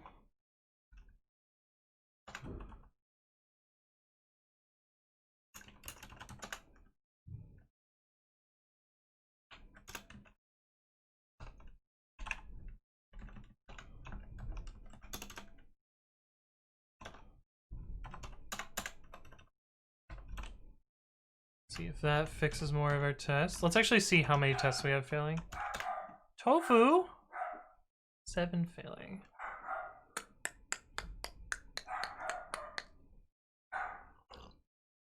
Tofu! She's still kind of soggy too, so I don't know if I want to bring her in here. I just made the mistake of Googling Babby without some extra qualifiers. There's not terrible things about Babby if you Google it. Oh, maybe there is. There's just pigs. Maybe I should have Googled this off stream. Babby mythology. Yeah, actually, it doesn't show up on the first page. It does in my other browser. Let's see. I'd say the hardest part about programming with any language is trying to think of a project that would actually be useful. Oh yeah, for sure. Once you find a project, like learning the stuff that you need to learn in order to build it is, I feel like it's not so bad.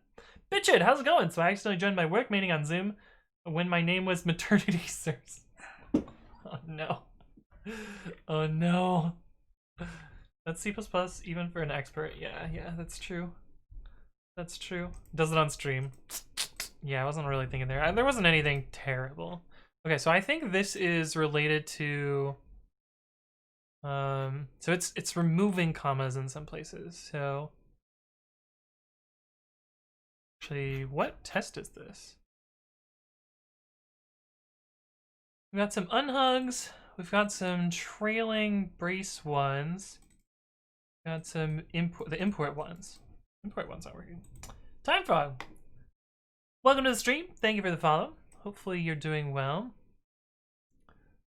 Yeah,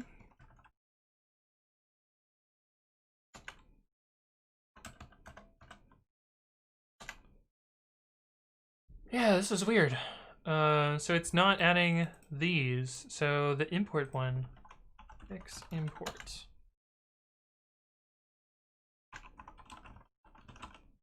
So,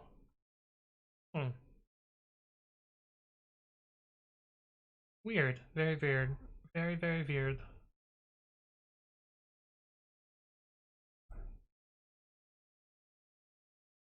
Oh, now there's a dog barking outside too. Okay, so I think all of the import tests are failing. I think there are 3 import tests and they're all failing, so... Oh. How did MyPy pass this? Oh, because it doesn't know what the offset type is. Oh, my brother is calling me. Oh my god, everything's happening right now. Hold on a sec.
Alright, I'm back, chat. I fixed some tests. Turned out I was not doing this. The reason is this type is not known by MyPy, so it couldn't actually help me with this, unfortunately. Which is, you know, plus minus something there.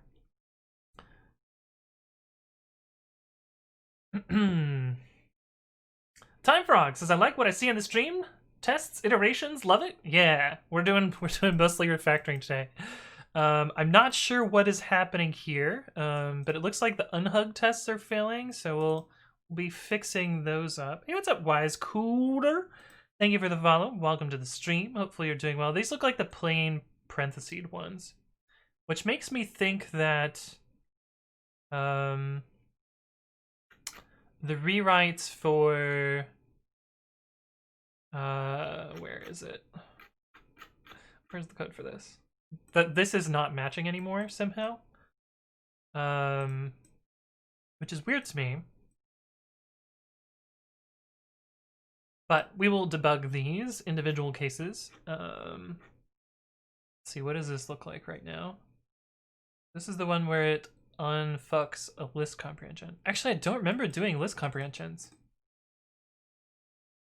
List comprehension should be handled by this here, I think. So let's just make a small case. Oops. Actually, let's look at the tests. I think they're all in one file right now, yeah. So we're looking at our unhugs. So none of the unhug no-ops failed, but if we look at our actual unhugs, is this the unhugs? Oh, there's a lot of unhugs. Why did only some of them fail? Yeah, that's weird. It's really weird.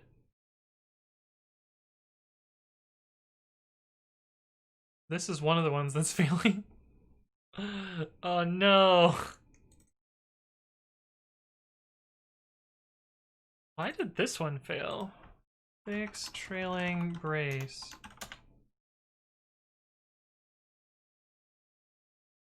Is this test here failed? This test seems so simple. How could this fail? Oh, I know why. Because of my shortcut evaluation. Okay, this is easy to fix. This is easy to fix. Okay, I think it was all the short circuit that I did. This one.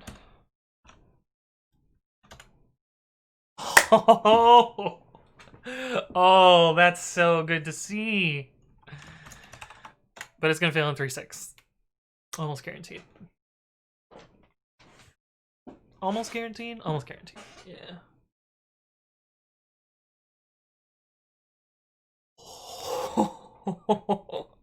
Okay, this is good. This is really, really good. This is really good. I learned so much from people like this, sharing their workflow, verbalizing their thought process. It's solid stuff. Yeah, oh, and when it just kind of works the first time, oh, fucking chef kiss right there. 127 is missing coverage. So this is always true. 140. This is always true. So, oh yeah. For set, it will always have elements. There's no way to do an empty set literal. So we can do that. That at least fixes one of these. Gotta figure out a way to hit this test case though. Fix literal.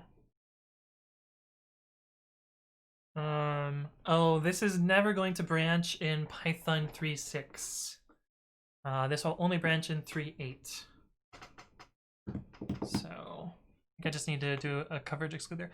Wait, I'm really surprised that my ordering thing was not a problem. I guess my code is ordering insensitive. So,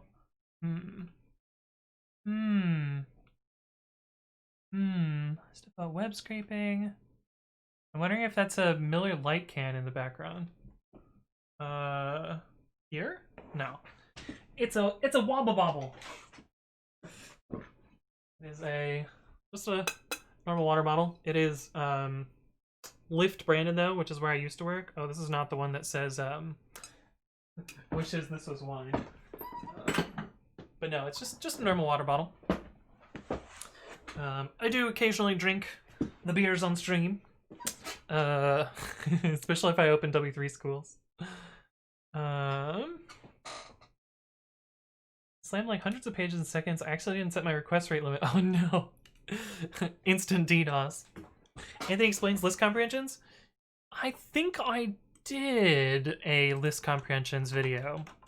I think I did one. Comprehensions. Yeah, so check out this video. This one's about comprehensions. This one's actually a really good one. The cool thing about comprehensions is they're not super special. They're very they're very easy to translate from a for loop. Totally not suspicious yet. Zerschlagen says, what is the goal for today's live?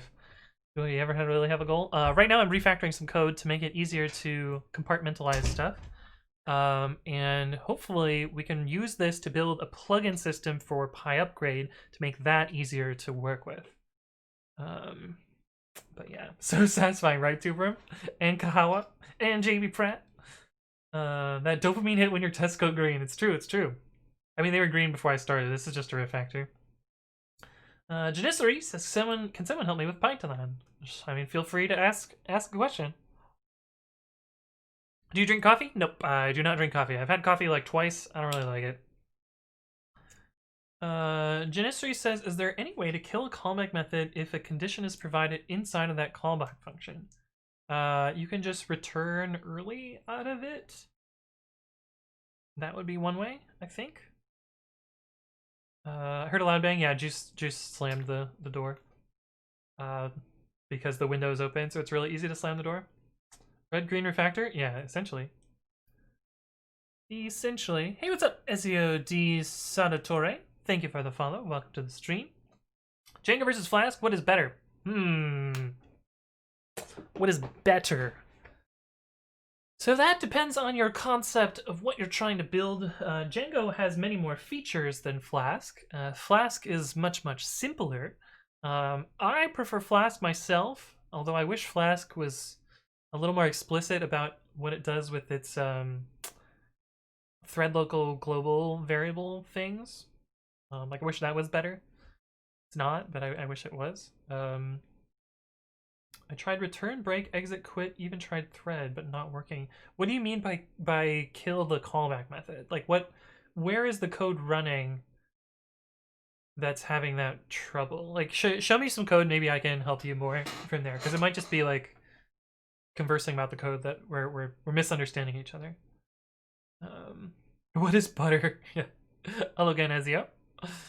Okay, cool. So this I think I can do pragma no branch less than pi38 in pi38 plus this branches. So if we do that, 6, and if we do pi37, actually just fucking let's just do them all. We got time, and the tests ran pretty quickly. I wonder what the exfil is. Maybe that's something that I wanted to do, or maybe it's a version specific one. Oh, it's that bug. And this is this particular syntax. We usually get 2 different exfils depending on the version. 3.9.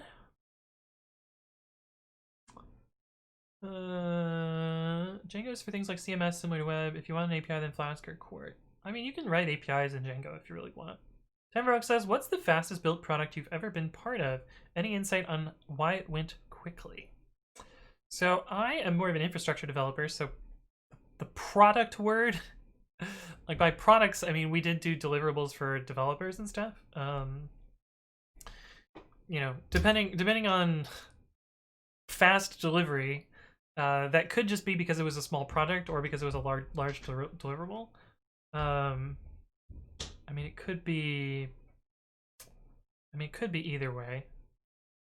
I don't know. Most of the quickly delivered are like, I think maybe we would refer to a project that was delivered, you know, size divided by time, because, you know, talking just about time is not super relevant if it was a massive project. I found that projects that were the most successful are ones where the you know, the idea was well set up beforehand. The work was parallelizable among a bunch of people. there was not much education required in order for people to spin up on the project. There's prioritization from leadership. Like all of those things kind of go into making an efficient project. She was mostly good. She was whining a little bit, so I went and said hi, and then she started barking when I walked away. Aww. I was You like, shouldn't sorry, have said Tofu. hi. Sorry, Tofu. Yeah, I probably She should. was probably better off her thinking you were dead. She was scared of some clonking that the neighbors were doing. Down again. Got hit on again? They're like, damn, girl! Some dude was honking at me, which I thought like there was something wrong. So we pulled over, and he was like, Hey, girl, can I have your number? No. The back of your head looking ridiculous? Pulled over to tell me he liked my dress. Can I have That those was telephonic weird. digits that connect me to you? I don't know, dude. Your dress. You're wearing a skirt. I guess skirts are dresses. It's a jumper. I see. Dude, COVID makes dudes horny. Well, yeah, they're not getting that usual, Duh, I walked away. Say bye to tofu chat. They can't just swipe, swipe, and make it happen, you know? Oh. Oh, all the fur everywhere. Close up, extreme close up of tofu. Alright, say bye to Tofu Chat. She's shaking. Yeah, because she's still Look shivering. at her shaking. I don't want her to lick my face. Oh, sorry. Alright. But yeah, all those things kind of factor into efficient projects. That's because they see a lot of Django Dev, but not a lot of Flask, and I've seen Django REST framework, which looks interesting. Meanwhile, people just say Flask is minimal and quick to get going. Yeah, I think that's kind of fair. Lucas says, to be honest, I wasn't online for like 3 months and did not know if Anthony remembers about this one guy that wrote things without space. A lot of people do that, Lucas, but I do remember you specifically. Just, I feel like you had a different name. Do you have a different name? I don't know. Anyway, welcome back. Janishri says, working in an RS environment, scan laser checking the robot's range and obstacle. Oh, so you have some event-driven callbacks. I see. You might have to use some amount of like, what are they called?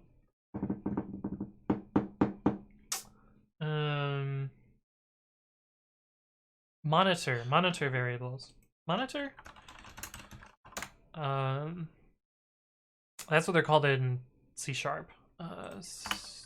Python equivalent. I guess you could use semaphores instead of monitors. But it allows you to basically have workers that you signal to do things. And so you could use monitors to signal to stop. It says, any video on GIL and multithreading? I have not done a video on the GIL yet, but I plan to do one at some point. Oh, this is the method though?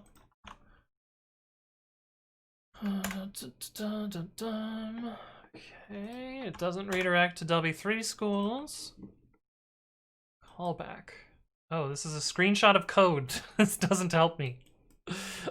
Big pro tip, if you're working in programming, don't take screenshots of text. The reason that it's text is it makes it searchable, easy for other people to, comment on it and change it. What? Like bad habit. Having to change your garbage, like.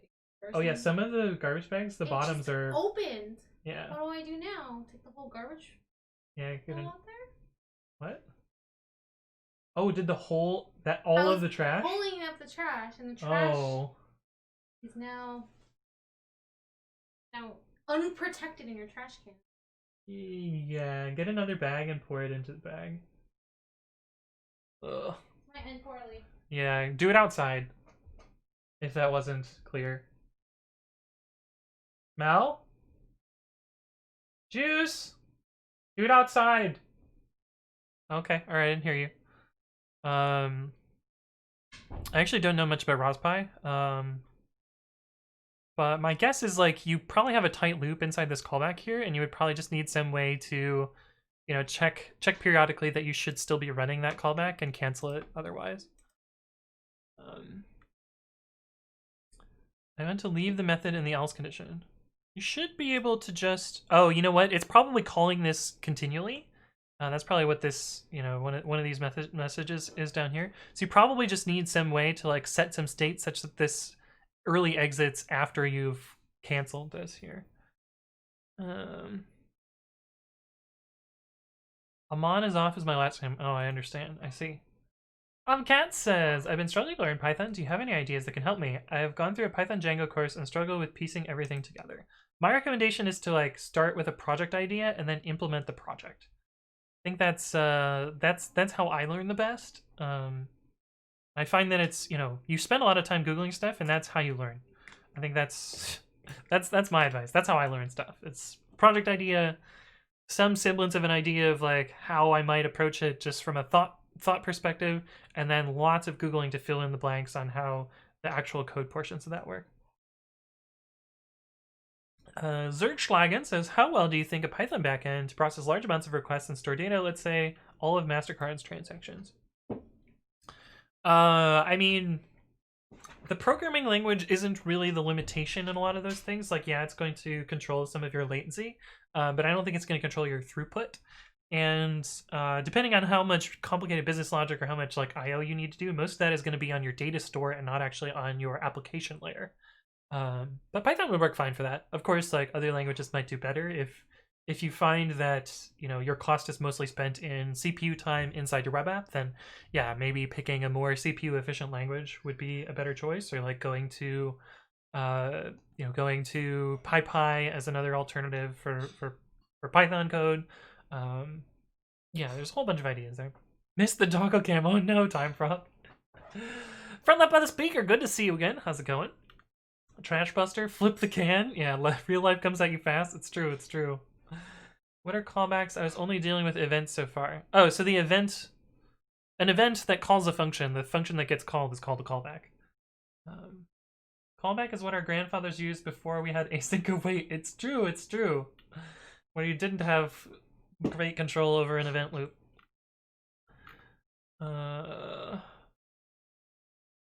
Michaela says, imagine Googling things. I'm apparently a queen. Wait, what does that mean, Michaela? Python is bad as a backend if you do a lot of I/O. That's basically it. No, Python's you're fine if you're doing I/O. It's if you're doing lots of CPU-bound tasks and you expect those CPU-bound tasks to be parallelized in any particular way. The I/O of Python is plenty fine. Jupret tips hat and steps in front of Michaela with a shield. That's funny. You need a lot of throughput, then you should pick a different language. The throughput isn't the problem. It's CPU. CPU bound things are the problem. They called me Queen, Anthony Queen, Google, and CPP Queen. Oh, I see. Oh, is that in the Dixord? Front by speaker says, doing well. Had a screen-free day today. It was actually nice for a change. Oh, interesting. I've never had I haven't had a screen-free day in so long. which is fine, I think. Okay, so what do we want to do here? What do we want to do? Actually, did we make any more dead code here? I can just call it with no arguments. These are all registered to decorators. Our state is never read. Oh, that makes sense. 327. This makes sense, because many of these don't reference that. We can ignore all the ones that are per-state version. Okay, it looks like we have not introduced any dead code. One thing that I want to do is see if this is faster than before, because it should be even faster now.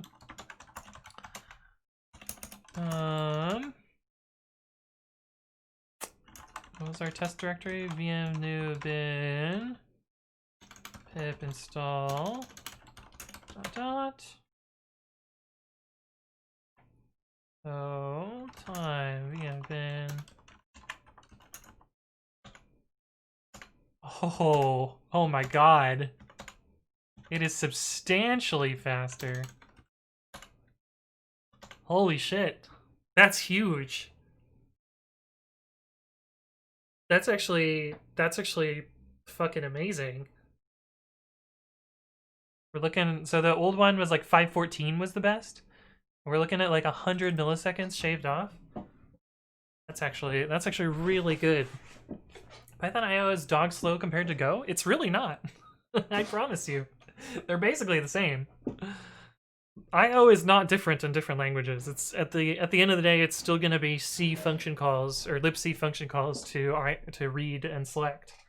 And you know, the main speed tweaks that you're going to get in IO are the amount of buffering that you do, and Python actually does better buffering than C++ or than C++ does. Reading from files like 10x slower. Show me two pieces of code, because that can't be true. There's no way that's true. IO is always going to be slower than the CPU portions, and you know, the CPU portions of Python and Go are not that different. Hey, what's up, Chico Codes? Hello, hello. Good to see you.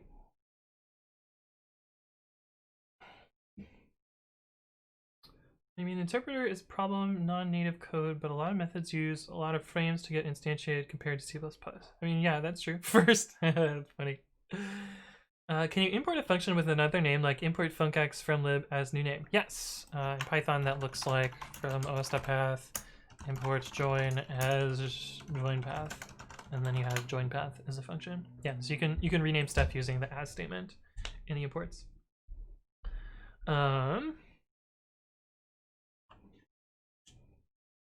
But yeah. I like this pep. The question is when I'll ever be able to use it in my projects, as they're stuck on 3.6 compatibility. Yeah, me too. Fortunately, as soon as you drop 3.6 and go to 3.7 compatibility, you can use this with from future import annotations. So as soon as I stop supporting 3.6, I'll be using this everywhere, although in a lot of places it'll be about the same. Also, HTTP request handling is almost 20x slower. That's also not true. That's also not true. Like, you can't be 20x slower when you're doing exactly the same IO. Hey, what's up, MD Layer? Hello, hello. Oh, thank you for the raid. Welcome, raiders. Let me give you a shout out there. What were you working on today, MD Layer? Our times line up again. Indeed, indeed. They do, they do. Oh, what is that emote? the gopher one's still pretty funny. Tuberm says, I know you want to suck Rob Pike's toes, I do too, but let's keep it real. Yeah, aren't the raid alerts great? They're kind of styled after pre-commit, which is the code formatter thing that it's the thing that I spend the most time on. I want to improve it a little bit because it should, like, the dots should periodically appear and then the pass should show at the end, so it should be a little bit animated. But I haven't had a chance to work on that in a while. The code for it is on GitHub if you want to improve it somehow, so this is one way you can check that out. Oh, right, raid. I should talk about what I'm doing. So my name is Anthony. I like to work on developer tooling, so I build stuff that tries to make developers more productive. Some of that, well, most of it's in Python, but some of that is like code formatters, linters, you know, workflow stuff, testing tools, all sorts of stuff in that sort of range. And we're working on two different tools today. One of them is called pyupgrade. The idea behind pyupgrade is it automatically rewrites your source code to be better using new syntax features as the language progresses. What's up, Blaustift? Thank you for the follow. Welcome, welcome. Some of the stuff that it does, well, the thing that people care the most about is it will change dot format calls into F strings, which are really awesome. And the thing that we worked on most recently is PEP 585, which allows built-in types to be genericized in type annotations. And we are working on, I'm actually working on splitting up pyupgrade because it's getting a little bit gnarly right now. It is pyupgrade. It's almost 3,000 lines of code in one single file right now, and it's really hard for me to add new features. So I am kind of thought exercising a plugin system in this other tool that's structured very similarly. And this other tool is called add trailing comma. Add trailing comma. And the idea behind add trailing comma is it enforces a very particular function call syntax. This is similar to Black, although add trailing comma existed you know, years before Black did. But it tries to, you know, make sure there are trailing commas. Such that a you know, a add or removal of an argument is a very minimal change, preserves blame, doesn't have to deal with arbitrary indentation, all sorts of those sorts of things. Funny thing about add trailing comma is there's actually a situation where it removes commas. Hey, what's up, the Geek Gone Crazy? Thank you for the follow. Welcome to the stream. Hopefully your day is going well. Let's see. Nice. What would make you decide to drop Py36? I will probably just drop Py36 when it is no longer supported by CPython, although I might drop it sooner if it's more convenient. I'll look at usage numbers for some of my stuff and make a decision based on that. What's up, Asian Overlord? Thank you for the follow. Welcome. Kalkaz says, what's the keyboard? Thank you, JB Pratt, for doing the band keyboard there. Probably someone will take code from future annotations and port to 3.6. I don't see people moving easily from 3.6, and it's quite an important version. So funny you say that, Build Office. I actually did exactly that. Overcat for Life and Andreas X, thank you both for the follow. Welcome to the stream. So I made this terrible thing called future annotations, where you put this special comment at the top of your file, and suddenly the code looks like Python 3.7 with from future import annotations. So I should give you a demo of this. Victor X. Oh, I already have a directory called X. virtualenv venv python 3.6. So if we make this Python file here, this code succeeds, except at runtime in Python 3.6 time, we get a name error that C is not defined, and this is because a class is not. The name for a class does not become available until the class body finishes. So this reference to itself fails, even though it's a valid type annotation. And in Python 3.7, you can do from future import annotations. And if you run this in 3.7, it works fine. You get your object out there. But, oh, it's the drop song chat, yes. But in 3.6, there's no feature annotations, so this doesn't work. But you can do coding future annotations, and you can pip install future annotations, and then suddenly it works in 3.6 due to terrible hacks. This is what it actually does behind the scenes. So it blanks out that special comment at the top, and it turns all the types into their quoted form. It's a little cheeky, but it works. Lucas says, sees 2 Germans in the chat. Hippity hoppity, your chat is now our Eigentum. Can we use f-strings in the logging module? You can. People have actually shown that f-strings are faster than deferring formatting in logging. But yeah. Short answer yes, long answer yes. Exactly what Tubeworm says. 3.6 is the new 2.7. I'm gonna have to keep an eye open for potential backport. No idea how to not miss it though. Well, maybe you don't. John Mike says, can you give a quick overview of the architecture of the new plugin system? I guess I missed that from the beginning. Otherwise, I'll rewatch that part. Yeah, sure. So, the way things actually haven't changed much. The way that it worked before is, the first step is AST parse, and then the second step is run that through an ast.node visitor, and this builds up a bunch of state. So this builds up, fix tuples and fix lists and fix calls and fix etc. And then it does the second phase after this first AST parse phase, where it does a tokenization, tokenize, and then what it does with the I want the select. And then what it does with the tokenization is it cross-references that, cross-reference against node visitor state. So it tries to match up the tokens against the AST parsing. And what that ends up looking like here is if position in visitor.fix tuples do something, elif position in visitor.fix calls do something, etc. So it's essentially a bunch of these if statements over and over and over to cross-reference those. And as this grew, like this node visitor got more and more complicated, and this if statement just ballooned, like extremely ballooned. So this is kind of the old way. The new way, I get rid of the node visitor. So I've now written my own non-recursive iterative node visitor. So we still have AST parse, and then we have non-recursive I guess we just say iterative node parser. And each of the things that need to do AST parsing will do register for their particular type. So maybe ast.dict. So this function here needs to parse, visit dict.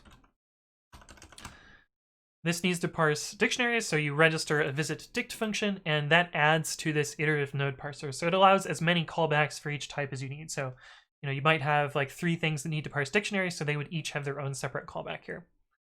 And instead of keeping, individual state, which you have to then like restitch together at the tokenization stage, this visit function returns back a list of position and callbacks. So this is putting out, a iterable of tuple of offset and token callback. And so this is going to be used to match against this particular offset and then call this particular callback when we do the tokenization part. So I no longer have that big set of if statements. I now just have like, these generic callbacks that I can call. And so then when it comes to the second part, which is the tokenization phase, it just loops through each token, run callbacks at that position. And so it just kind of handles it like that. So that's kind of the setup there. I'm going to be actually splitting it into separate files now. I just wanted to proof it out before investing all the work to actually split the code up. But I can kind of show you what a particular plugin looks like. So if we look at register, here is the code for doing sets, for instance.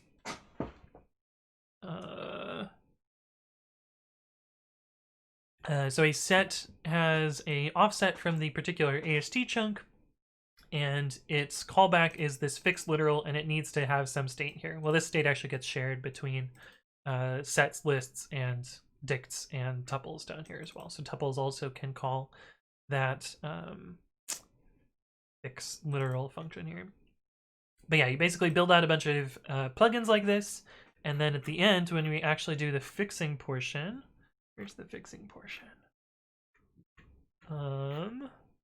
I need to, of course, take some of these functions. These are part of the token fixing part. They're currently kind of in line there.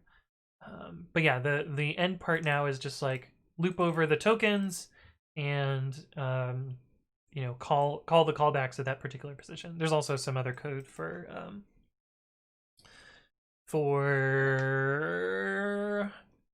normal start braces as well. Hey, what's up, DXMSKI? Thank you for the follow. Welcome to the stream. Hopefully you're doing well. MD Lair says, dropping old language versions can be tough. There are folks running my code with Go 110, which is ancient and like 3 years removed from having upstream support. We're almost at 116 now. Oh yeah, Go is very aggressive about removing versions as well, I find. Hey, what's up, Shinobi? Thank you for the follow. Welcome, welcome. For Left by the Speaker says, what do you use to know Python version usage stats? So there's, I think it's peppy.tech is the one that I usually look at. So look at precommit, which is my most used project. I guess technically PyTest probably has more, which gets 1 million downloads a month. Although this number is usually a little bit higher, but the holidays kind of mess with this number a little bit. And so you can see here like how quickly people adopt new patch versions as well, which is kind of cool. So if we do like 0.x, 0.star, 1.star, and 2.star, you can kind of see how much people are using it. If you can look at also 2.9, 2.8.star versus 2.9.star, you can kind of see how people upgrade here. I'm surprised how many people are still on 2.8. Anyway, that's one way to see like my package version. You can also, this is not the one that does Python versions. That's pypistats.org. This one. Apparently there's 2 of these ones. So if we go to this one, you can kind of see Python versions here. So this is Python 2 versus Python 3. And you can see that Python 3 is about 82% of my packages. I no longer support Python 2, so Although some of these are null, so there's like some. I think this was probably a busted release of either Debian or pip or something that caused these nulls here. I don't actually really know. But yeah, you can kind of get a version count there. If we look here, this one's a little bit crazy. 3.6 is still 3.6 is still 15% of my downloads, so probably not going to drop that anytime soon. What's above it? 3.8 and 3.7. 2.7 still holding on there though. Darwin, Linux, Windows, null, other. Yeah, the null is probably someone's shitty scraper. I don't actually know though. But yeah, that's how I look at those. Why is it behind double under future? What does it break? So there are people that are abusing type annotations to have side effects there. So you support thingies like new union syntax and future annotations? Yeah, it already works. I don't need to do anything special. You can already do like def f to int stir.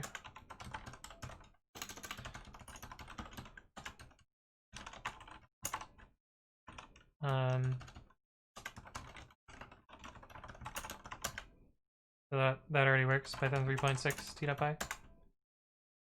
So nothing special is needed to do that. And the reason for that is it does this quoting here automatically. Margo says, trying to sleep, it's midnight here. Well, thank you for stopping by. Europe happens. Lucas says, you don't use recursion. Recursion is my life. I use recursion occasionally, but the recursive AST node visitor is almost 20% slower, just because of the amount of function calls and the stack management. Whereas doing a stack with a list seems to be much faster. Hey, what's up, the other server? Hello. Good to see you. DX Musky says, what is the trackball? So it's not actually a trackball. It's just a fidget toy. If you do bang a blue thing. Yeah, there we go. Blue ball, blue thing, either of those work. There are over 40 countries here and over 700 million people. Oh, you mean in Europe? Yeah. It's really like the states without states. Adorable. Will reveal type work? Reveal type F. It won't for one reason. Actually, it might. Yeah, I think it does. Yeah. It knows how to do this. It knows how to do this for dumb reasons. So MyPy actually uses this encoding. So what MyPy sees is this quoted type here. So if I did this here, MyPy knows what's up.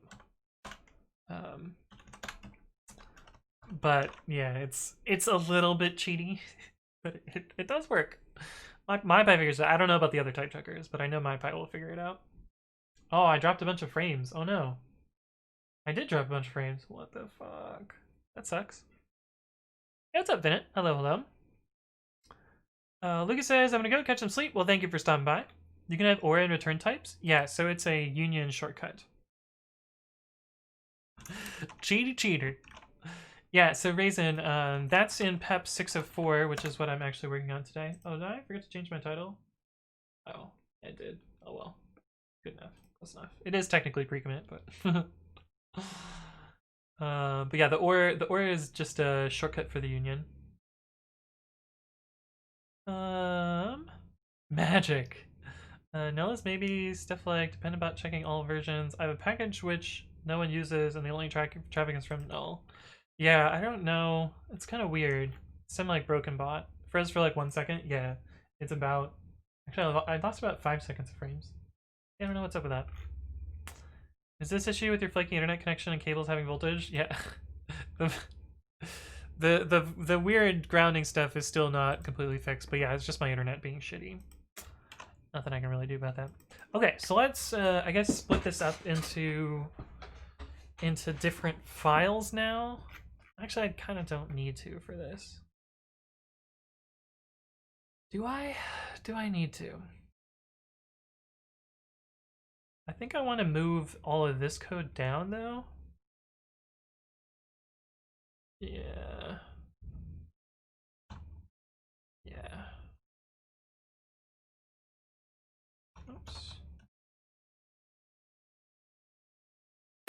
I don't know. I don't think I actually need to move anything around. But yeah, this should make things a lot. Well, we already showed that it's almost 25%, 25 to 30% faster. So it's it makes sense. Like it was doing essentially a long switch statement, a long linear switch statement every single token, and so now it's no longer doing that. It's just doing essentially a dictionary lookup and a list iteration. Actually, I bet I could make it even faster if I use .get instead. Yeah. I want to profile this. I want to profile it. Python-m pro c profile -o p-stats -m add trailing comma.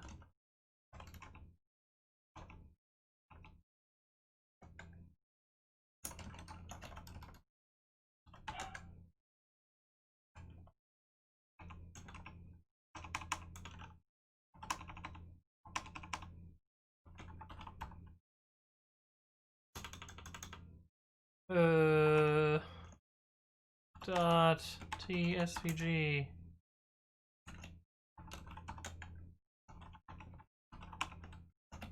See if I can remember that properly. Kind of. Probably need to prune some stuff. Okay, so 50% of it is spent in tokenization, which is fine. There's not really anything we can fix in there.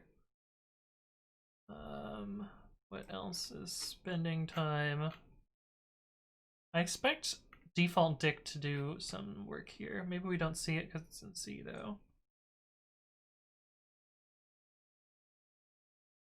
Bunch of regex stuff that's from the tokenized module. Kind of all over the place. I think we can filter it down to this method. Oh my god, let me highlight this.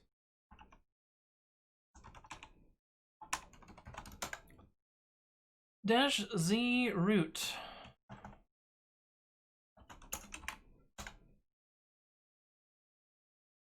Yeah, that clearly worked.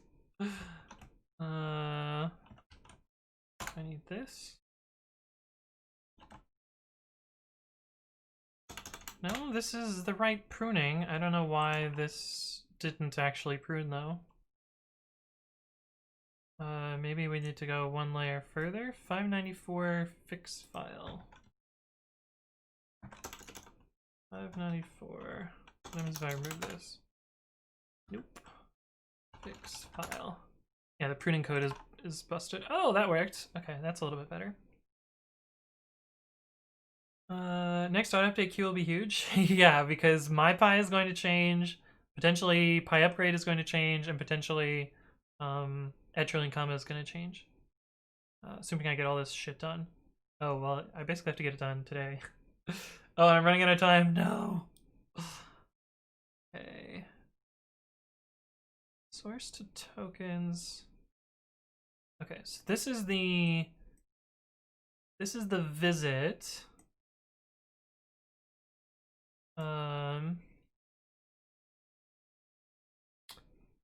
Which this is the AST parsing, which is actually pretty. Wow, actually the AST parsing doesn't really show up on here. I'm really surprised. Oh, it's here. Wow, the AST parsing is much faster. The tokenization is what's slow. Jacket Bandcast, thank you for the follow. Welcome to the stream. Hopefully you're doing well. I'm surprised how slow this is. Most of it is in regex compilation. Why is it compiling regexes over and over? And at runtime. Holy shit. This is non-trivial significant.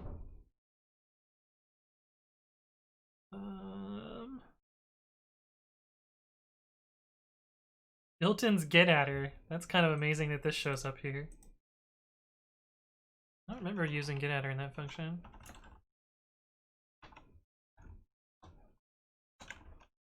Oh yeah, no, I do remember now. It's in the it is in the fields run through.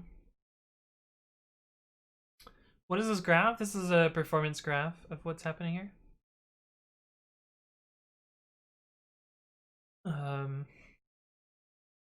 I believe this is self time, or I guess this is cumulative time. Okay, AST parse, fix call.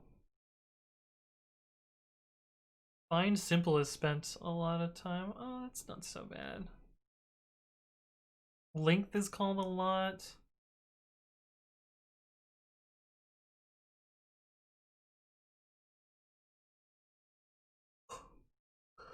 This is called a whole shit ton.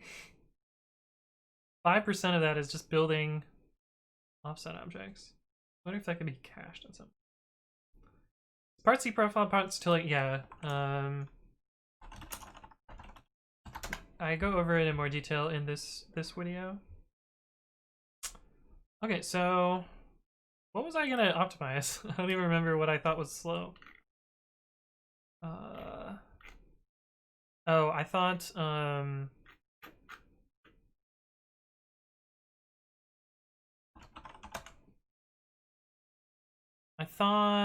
this this here is potentially slow. This is building a bunch of dictionaries over and over and over and over. The reggies, yeah, the regular expressions is definitely the slow part. I don't know what I can do to fix this though without monkey patching the tokenized module, because this isn't really, this is out of my control. But I'm kind of surprised I don't see default dict in here at all. I also don't see this fix source method. Oh, I see it right here. Oh, we do see some self time, so there's like 70 milliseconds of self time. So that's probably this here. So we can maybe improve that.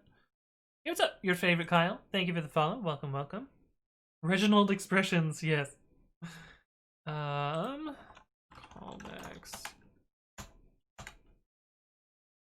What happens if we have import collections? Default dict list. dc.get. Okay, so it still returns none if there's nothing in there.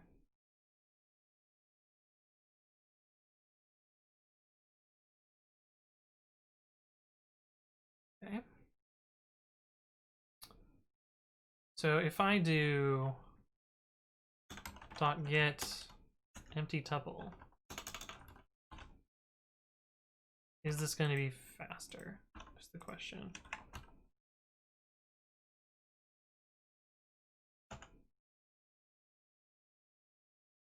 This is of course anecdotal.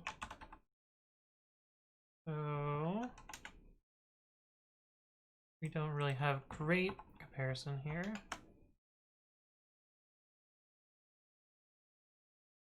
Is 11%. Oh, it's almost identical. Oh, wait. It is identical because this needs to be out too. Okay, that actually made a huge difference. That cut off like 6% of the self time here.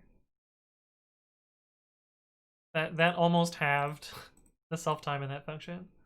That's fucking crazy. DEFCON, thank you for the host. DEFCON 201 live.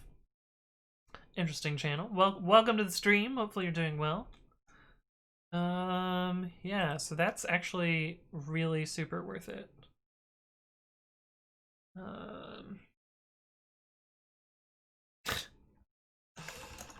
That's dumb how worth it that is. Wonder if that means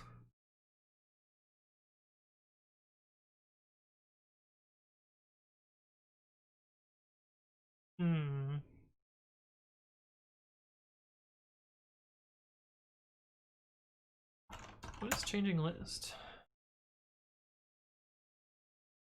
Oh. I'm iterating over a loop while modifying, or iterating over a list while modifying it. So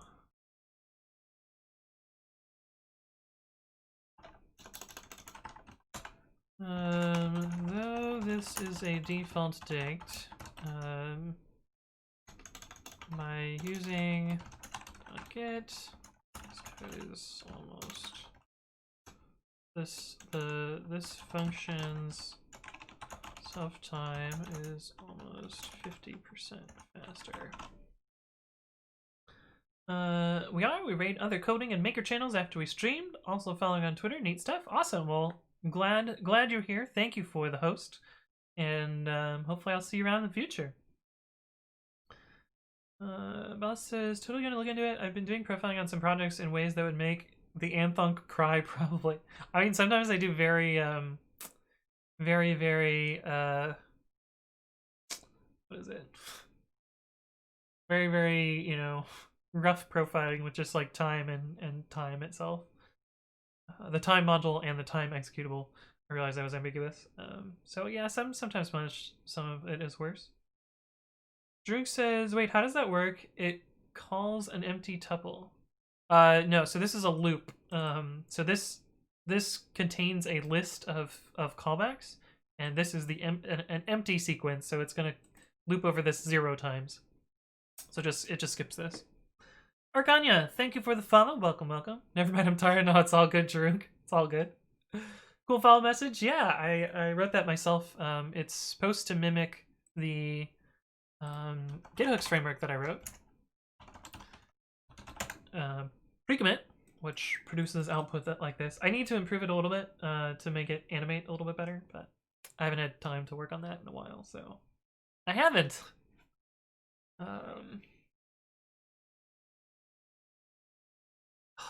Out of water. Shit. All right, I'm gonna go fill up my water. I will be right back, and we'll see you in a bit.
All right, I'm back.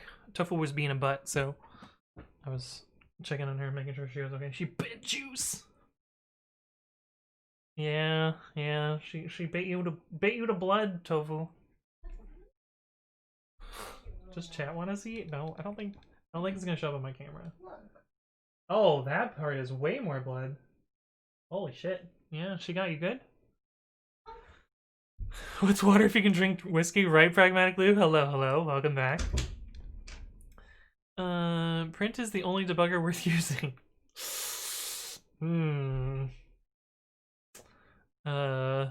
Yeah. Timed up monotonic. Yeah, monotonic is good. What's up, Walpumba and Elamaz? Thank you both for the follow. Welcome to the stream. Hopefully you're doing well. First blood. Oh no. No, Tofu has drawn blood so many times. I gave up on using print when I found breakpoint. Before that, all code was throwing ooh-wee in the terminal. Yeah. Test 1, test 2, test 3. And I know that feel. I know that feel all too well. Is she okay? Yeah, she'll be fine. Hey, what's up? A very salty biscuit wizard. I love that name. That's so good. A very salty biscuit wizard. I'm in Ava coding and working through learning Python. Love that there are streams like this to observe. Indeed. Kevin Joberg. Oh yeah, Kevin Joberg gifted you a sub. He's got a command. Kevin Joberg. Kevin, stop spending money you don't have. Okay, I was thinking now that we've got this working, let's split this up.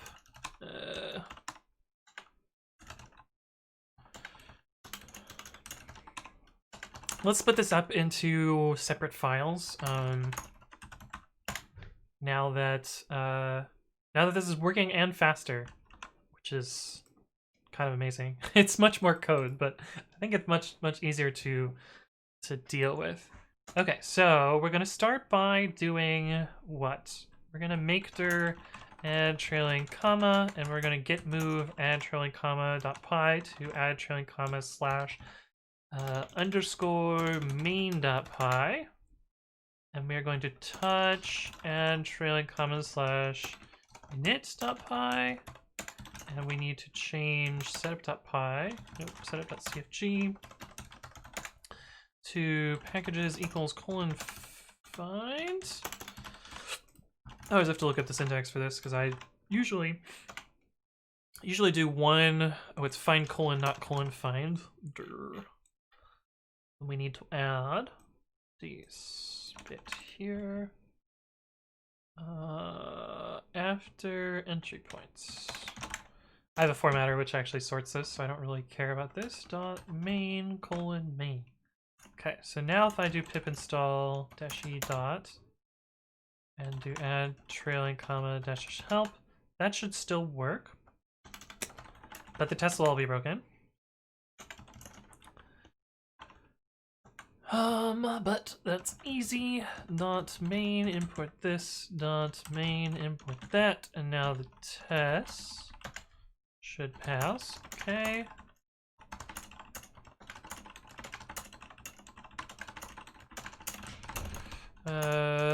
Move to a package, and now we will split up that package. It's very much appreciated, and I'll be sure to pay it forward. It sounds awesome. Well, I'm glad you're here at the stream. 2 from double kill, triple kill, monster kill. Yeah, indeed. That is a thing that happens in, what game was that? I mean, a bunch of games, but I think it was originally in Halo. Overkill! Yep, indeed, DomDF going. Okay, so we want to... Dota? Maybe Mortal. I don't know. I've never played Dota. Okay, so we need to have kind of 2 parts to this. We need to have... I think I'm actually... oddly enough, I think I'm going to structure this like my chatbot. Where, yeah, we have like a list of handlers, and then we have some decorators, and then they get imported inside of this from a plugins lookup here. Hey, what's up, John Jekyllett? Thank you for the follow. John Jelly IT. John Jelliot. Thank you for the follow. Welcome to the stream. Have you played Slay the Spire? I have not Classic Unreal Tournament 99 best announcer game. Oh. Oh. Yes, I think I'm going to use this same structure here. So we'll have add trailing comma data.py, which is going to have add trailing comma slash main, which is going to have all of these things in here. The AST type, going to have our token function. We're going to have our AST function. We're going to, do we need this here? I don't think we need this here. We do need our parser state. And we need, no, we don't need protocol in here.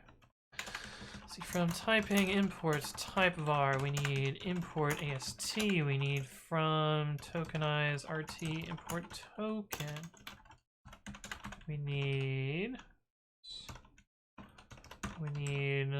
list. We need tuple. We need iterable. We need callable. Yep. Okay, so we need all of those. We need this mapping as well.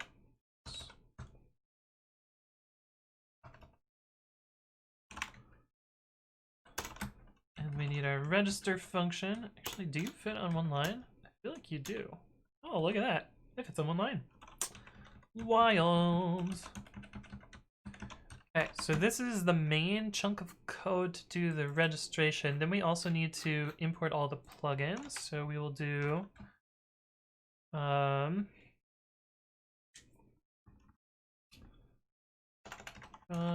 trailing comma import plugins, and then we need to do that same plugin code that we have here. We need import package util plugins path stir equals plugins dot path type ignore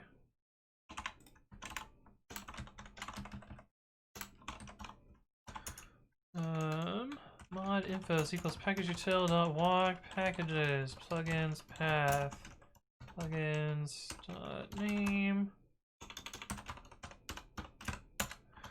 for name in mod infos double under import name from list equals trash.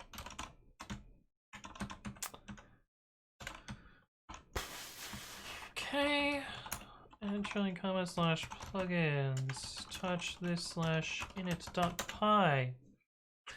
Okay.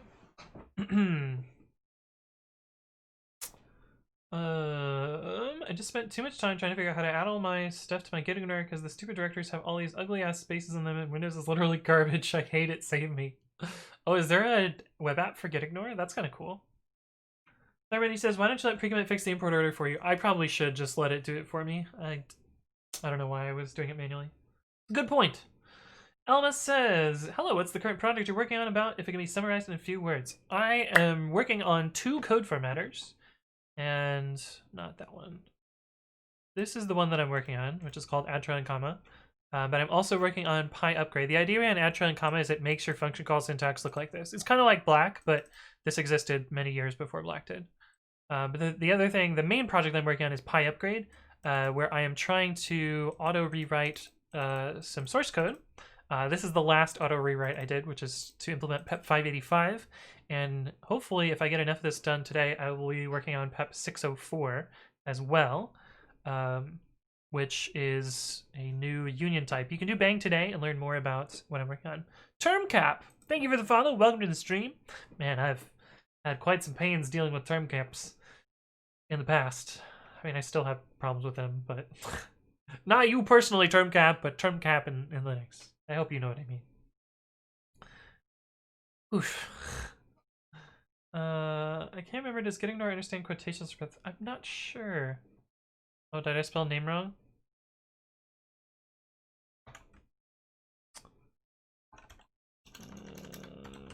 I did. And we're gonna call it underscore plugins, just to be more specific. Antron, comma, plugins to antron, comma, underscore plugins. .py. Yeah. Wait. Why did I name it .py? Not .py, it's a directory. Okay, so that should get us our plugin set up. So now we have data, which is our plugin setup thing. And so then we just need to put all of the plugin code in there.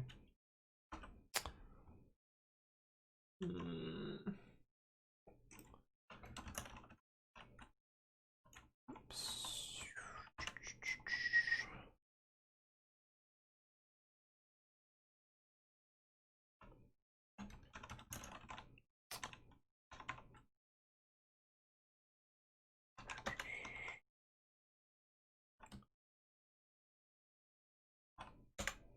We can start by doing this and moving that to here. So we'll do from add trailing comma dot data import register and funcs. Actually, just funcs. We don't need register because we should be able to take this. Add trailing comma plugins literals, and that'll get visit set, visit list, and visit dict, and might as well get visit tuple at the same time.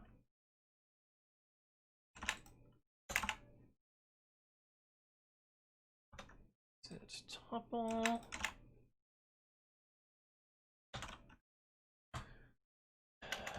From add trailing comma dot data import register.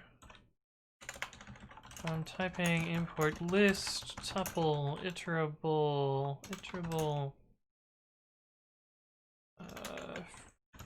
We also need to import some types from here, so we need to import parse state. We need token func. We need est.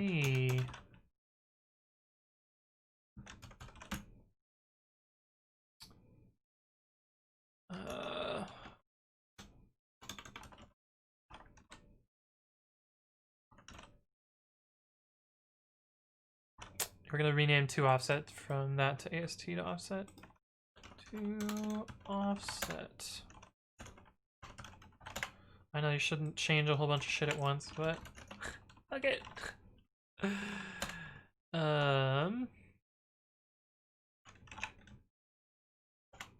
Actually, does this make sense here? I don't think it does. We'll put it in a utility module. AST to offset from import AST.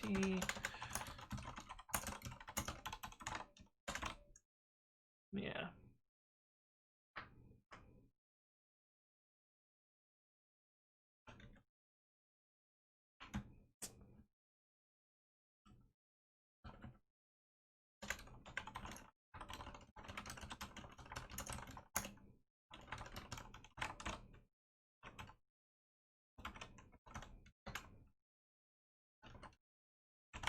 So we're gonna get rid of this function from here.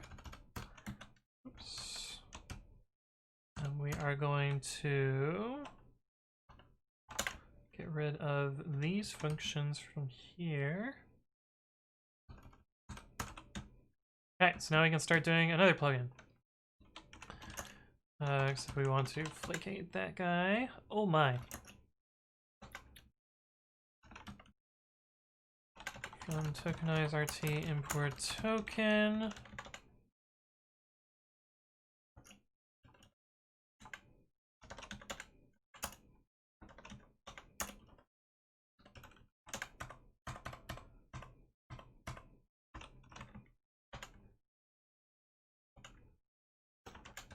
Sys Import func tools. Oh my god, I'm so far behind on chat now. Let me catch up. Website's doing fine for me. That's good. Simon space 3 space. Oh god, that sucks. Can you control your project name? If you control your project name, you don't need the spaces, probably. Everyone does, says Termcap. Yeah, yeah.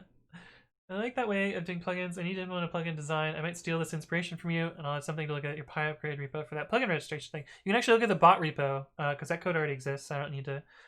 you don't have to wait for this to get checked in. You can just look at the existing code there. So if you do bang bot, you can get that source code for the chatbot.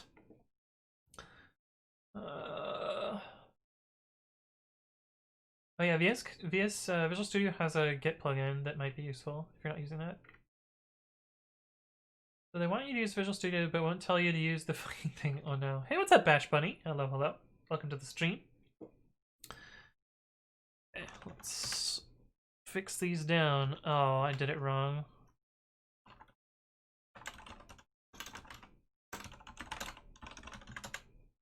Okay, start braces.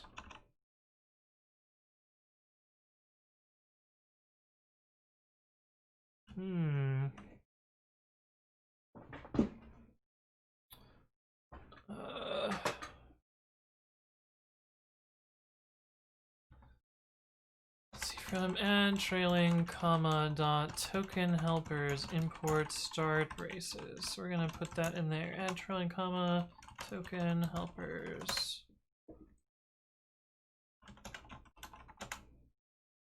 Have these.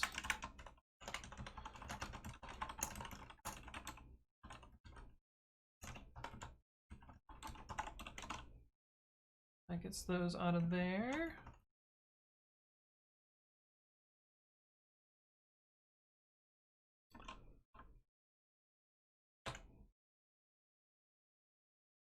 Fix brace, find simple. Undefined named offset. Fix that.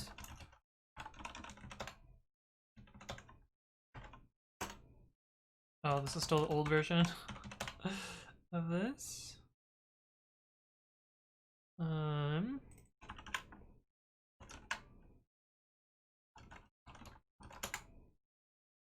Actually, this should probably, instead of being util, it's probably AST helpers instead.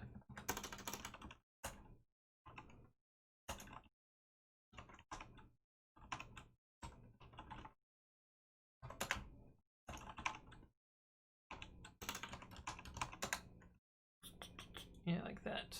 And then we can also do 1L tuple. Yeah.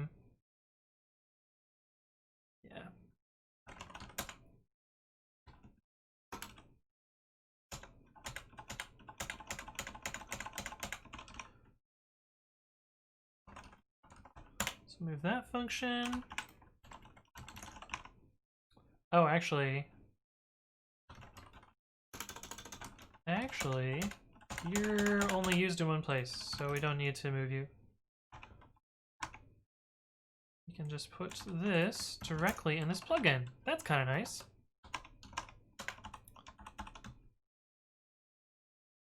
And actually, I don't think I need this. We don't need this at all. Len no, dot else equals 1. Because it has to be a tuple because we're inside visit tuple. That's nice. We're just going to delete that. Of course, now we don't need you. Let's put the flake 8 over here.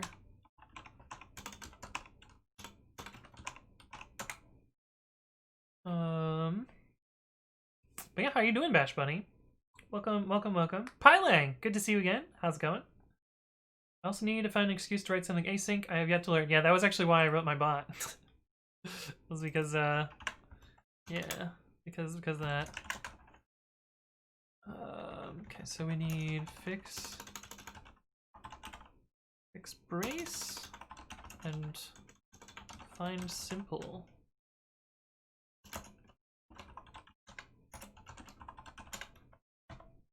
Ah, shit.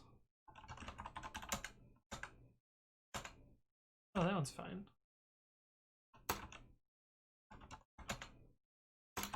Find tuple also as well. And I will just let the import sorter fix those ones.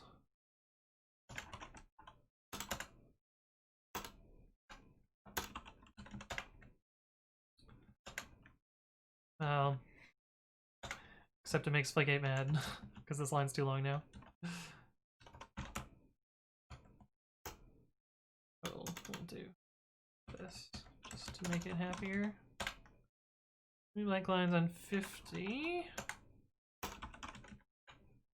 And 58. Okay, cool. So that plugin is done.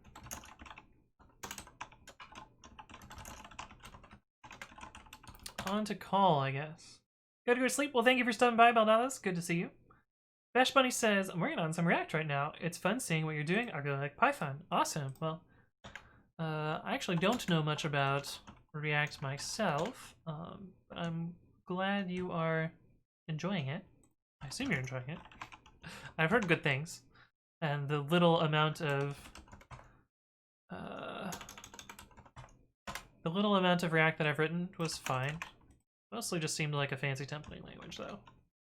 But I know whenever I say that, I piss people off, so we'll pretend I didn't say that.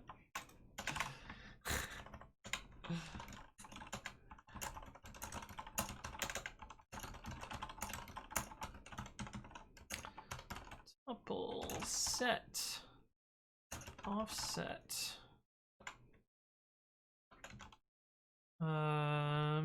Add trailing comma dot token helpers import find call and fix brace.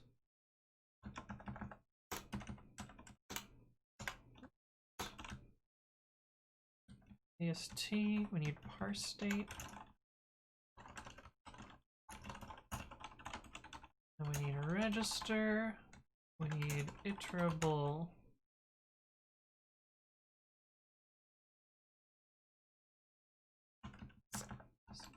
This token func. And func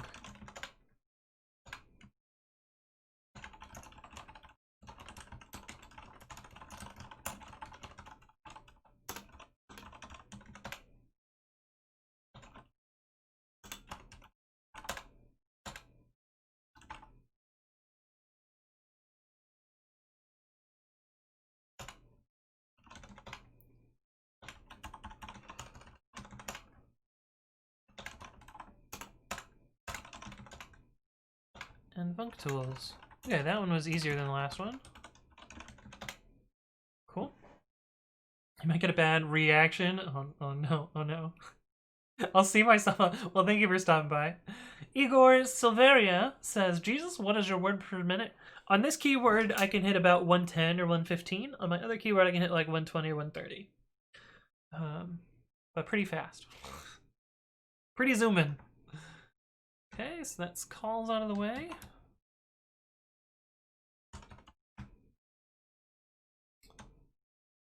I guess we'll do imports next. Can I have a file named import.py? I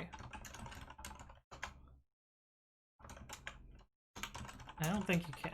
That's a syntax error. You can do this though.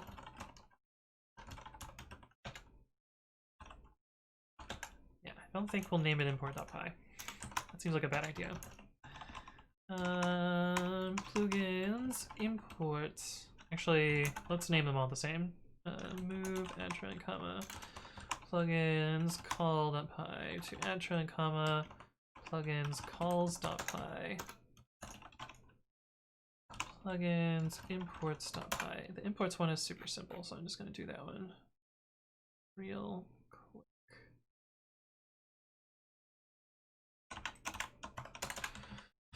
From typing import a list, from tokenize RT import token, we need tuple, we need iterable, we need from add add trailing comma dot data import parse state. We need register. We need token func. We need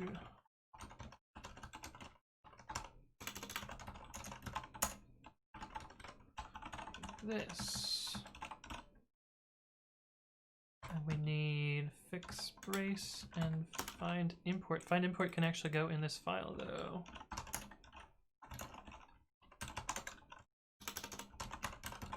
Because it's only used by this.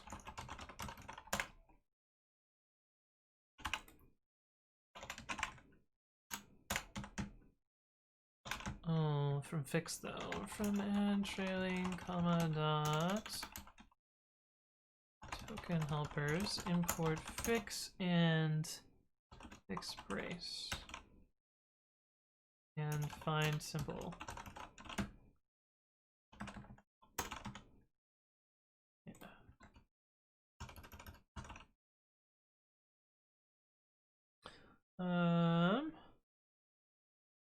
Using a throwaway case, looks like the getting to recognize the space is just fine without quotes. I used foobar and foobar without quotes. Oh, nice. Seems like 1K. Oh no. Make a keyboard like that. Well, if you want to learn more about my keyboard, you bang keyboard. There's the info there.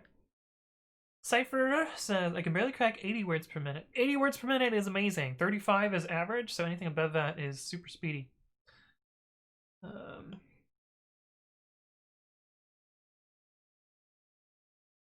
Don't need to remove the underscore here. Should be capital T. Optional.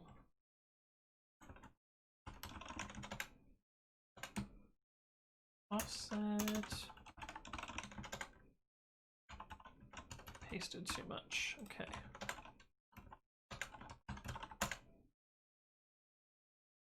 Just did this, so that can go away.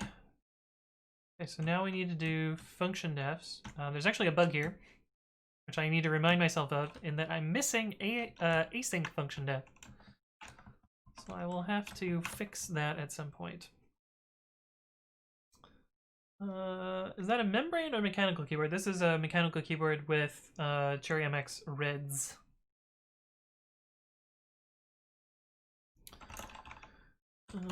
Plugins, functions.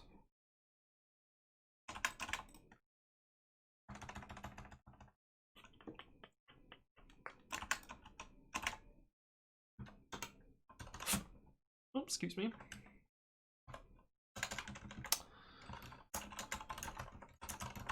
List, tuple, set, interval.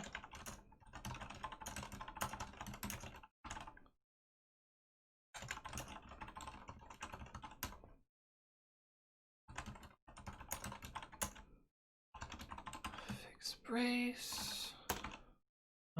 Find call is reused by the other ones, so we're also going to get find call from there. And oh, from add trailing comma dot data import register parse state and token func. I'm sorry, that one's behind my head. It's not really that useful or that interesting though, so hope you're okay not seeing it. This as well.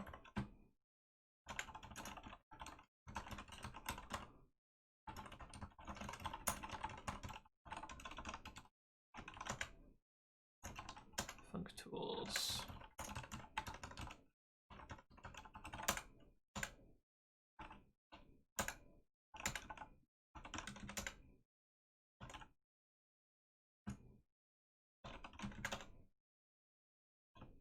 Okay, so that's functions mostly out of the way. I could maybe also do... Actually, let's async function def. We'll do that after we do these. Okay.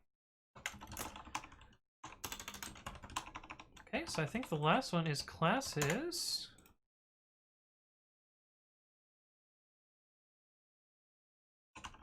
This is actually pretty nice. I wish I would have done this sooner. Is it class def?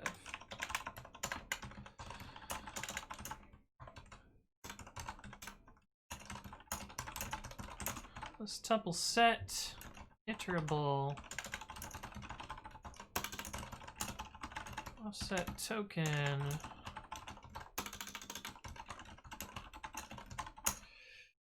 register token func parse state from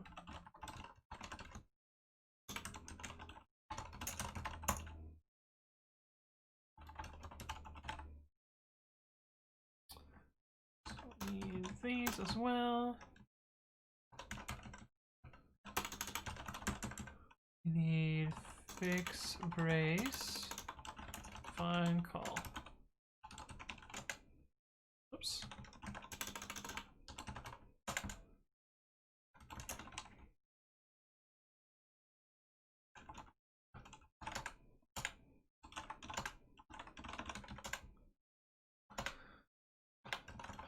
Func tools. Type racer. All right, let's do it. Let's do it. All right, for those of you in chat that don't know how type racer works, I started, if I can find the damn button because they moved it. And I will paste the link in chat and you all can join and we can race speed. Speed race. Okay, so here we go for that. Thank you for redeeming it. Chico codes. We're gonna do 2 rounds, so if you missed the first one, then we will be there for the second one. Join, join, join, join, join! I'm gonna make the window taller because I know it glitches out on me, so.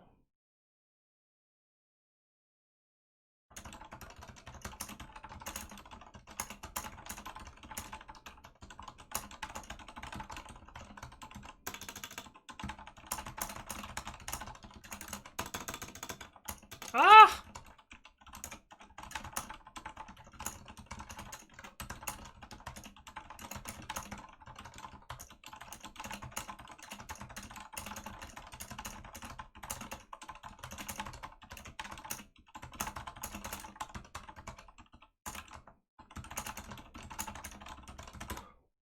Boom! 113. That was pretty damn good. Michaela's not here, so I can win.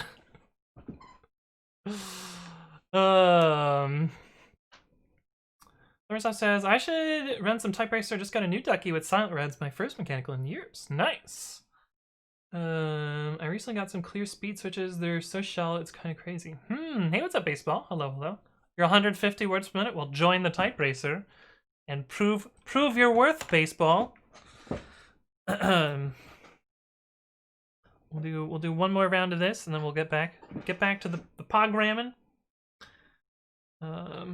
Jokes, haha, funny quotes go burr. Interesting. 3rd place, yeah, nice. J. Pratt, is that you? Oh, I'll reset. Okay, we'll join one more. Oh, there's a chat down here. Suckers. I don't know why there's a chat. Why did they implement a chat?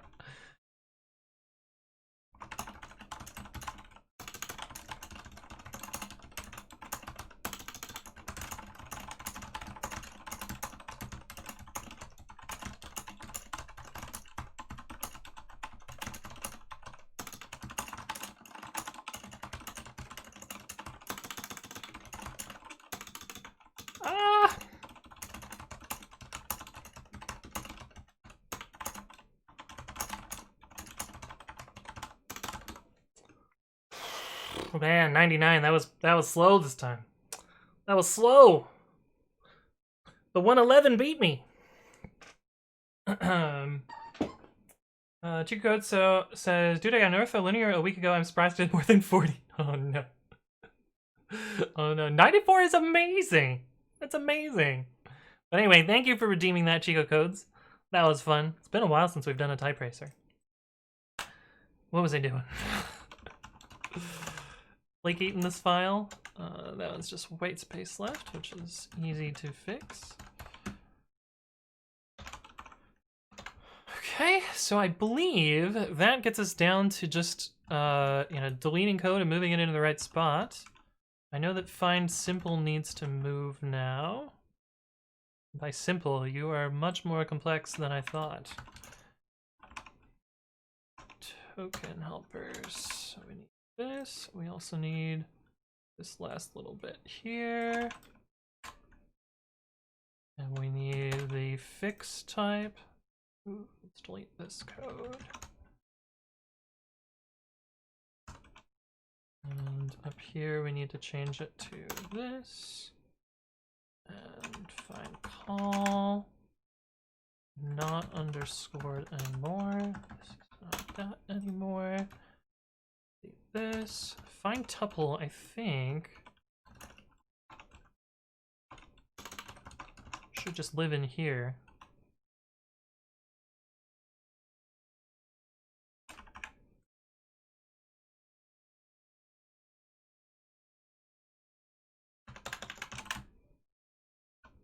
Because nothing else should be using find tuple, right?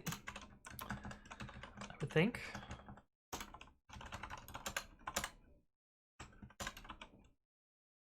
So get rid of that. Fix brace. Yeah, that should go in that other file as well.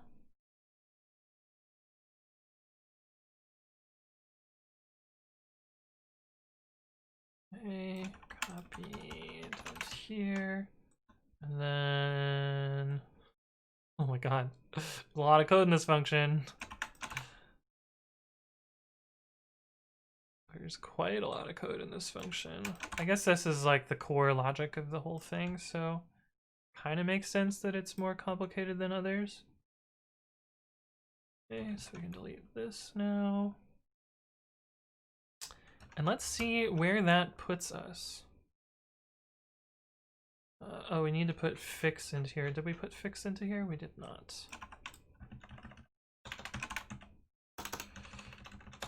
So we should be able to get rid of that.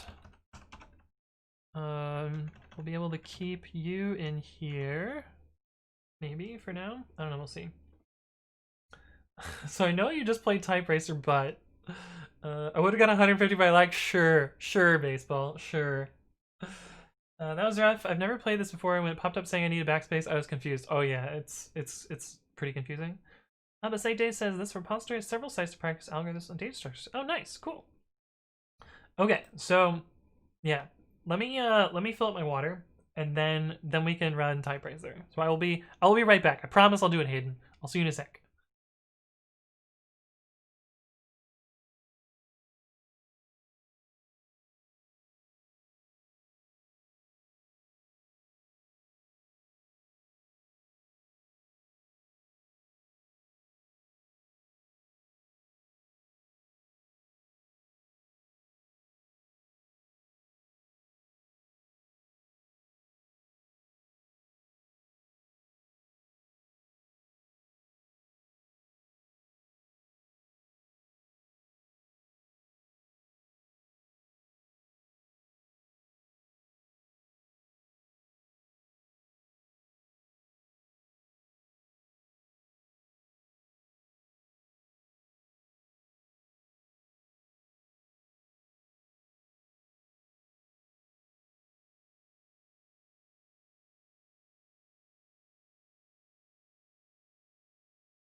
All right, Type Racer time.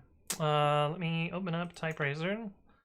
Make this window big again so that I don't have that stupid scrolly thing. Racer friends. Oh no. I guess it's the same link as before. Yeah, let me get the same link as before so that y'all can join. And then you can click join. And we'll do some Type Racering. Oh no, I lost my position in chat now. We're in there. Oh god. Oh no.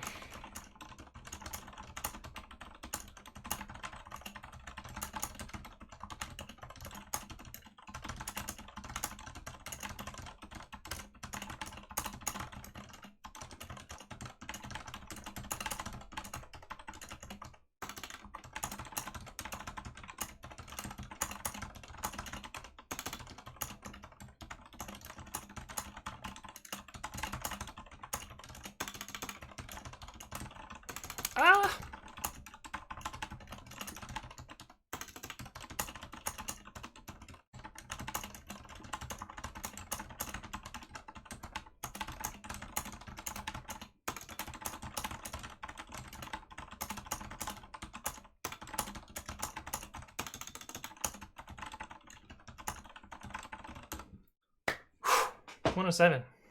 That's pretty good. That's pretty good. That's pretty good. Okay. You still didn't do 150 baseball. Still didn't do 150. Where's your 150 in there? All right, we'll do one more round for this. It's called Tsukati. Welcome to the stream. Sorry that I mispronounced your name. I was at 200, but somebody was hacking. Yeah, I've seen people hack this. People can cheat in some ways. But I've also seen people like legitimately get 150 words, so it's certainly possible.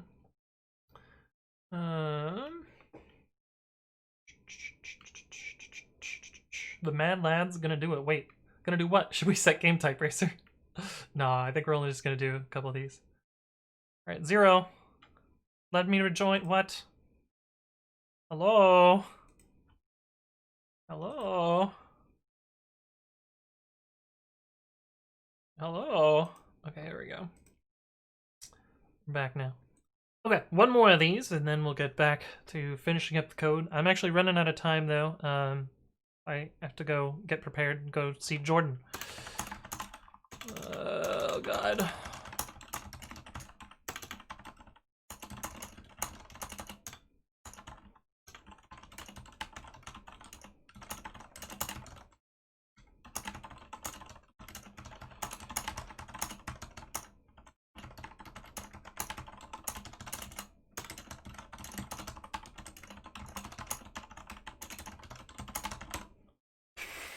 I felt like that one was kind of rough. That one was kind of rough, but 102, pretty good. I've done exactly 102 races. That's kind of amazing. But anyway, thank you for redeeming that, Hayden, and Chico Codes for the previous one. Oh yeah, it would be crazy on a stenographer. That would be wild. Test? I don't think. Says Rondriados. Can you believe we're not Twitch friends? I don't really have friends on Twitch. Is that right? We're literally the same person. Yeah. Wait, who are you talking to? Who are you talking to, Tuperm? Says you have 105 on my screen. That is a long quote, but 150 is impossible. 150 should be possible. Can I race? Yeah, anyone can race. The race is a lie. Our Redemption, welcome back. Flexing that fancy founder's badge you've got there. Good to see you again. It said I won with only 80 words per minute? Wait, what? Was I in a different room somehow? Yeah, I'm Nick says, how did you get into programming? I actually have a video about this. Is it in the FAQ playlist? I don't remember. Oh, is my bot dead? Hello? Oh, it's just slow. I dropped some more frames, so I wonder if that's related. Let's see, is it in here? How did you get started with programming? So check out this video.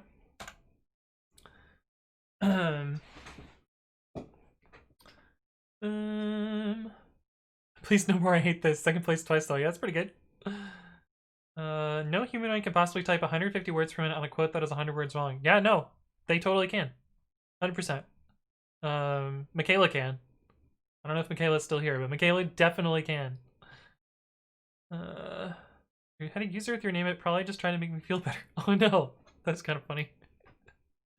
Michaela can definitely type 150 words per minute and sustain it. And she's a real person, so I believe it's possible.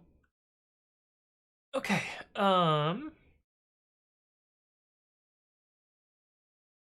What do I need to do here? This should really go into another place as well. Maybe this goes into data? Yeah, I think it does, because it's similar. It like reuses all these same types. I'll do that into data. Which means I think I can get rid of these types up here. Oh, we also need you for the visit function. Which means we need to do from typing import type checking, and then we need to say if type checking from typing import protocol, otherwise protocol equals object. Yes. this code here. Now we can start flakeating this. Collections, functools. Callable dict. Iterable name tuple. Set. Type checking. Type var. Escape tunnel, non-coding tokens. Offset unimportant white space. Register. Visit is undefined.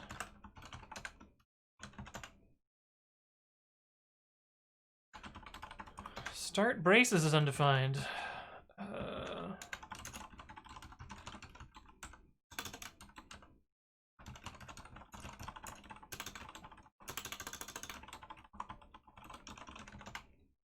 And fix brace.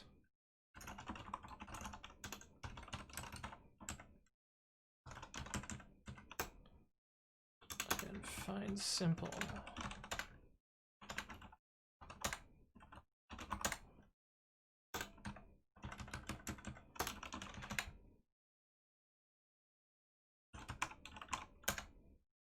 Oh no. Oh no.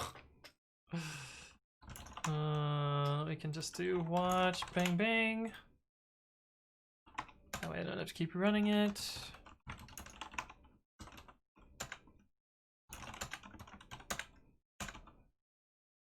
We need offset. We need collections. We need type. We need name tuple.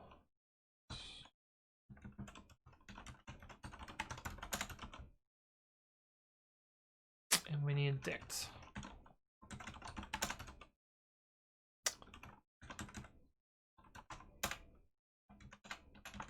Oh, we didn't do any of them in here.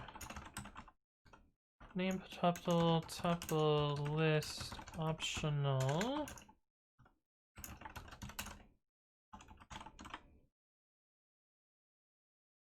Set.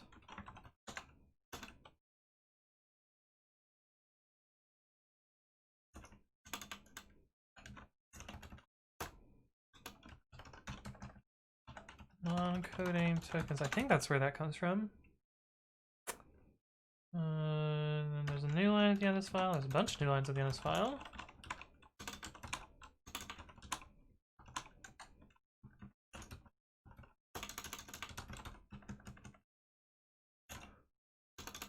Fix and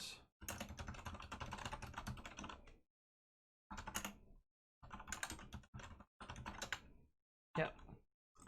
Okay. So that's that part.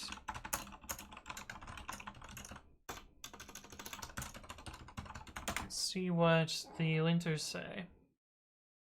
Reordered stuff.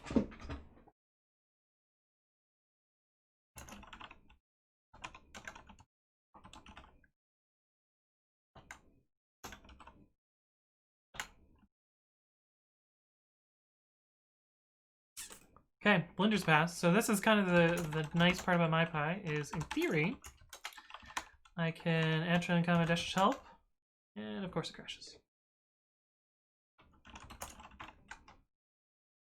Oh, because I did AST utils. AST utils.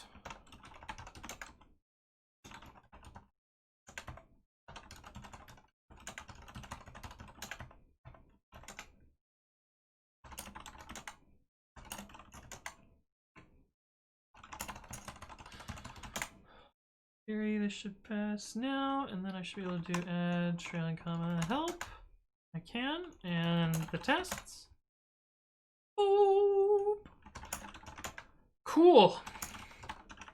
That's pretty nice. Let's see what else there is still in main.py that we might be able to move out.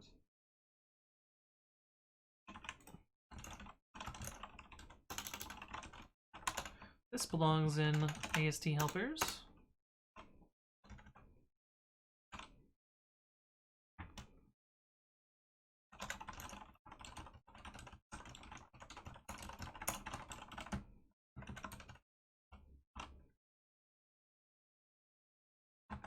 I'm surprised that this... Oh, it's like one character too long. But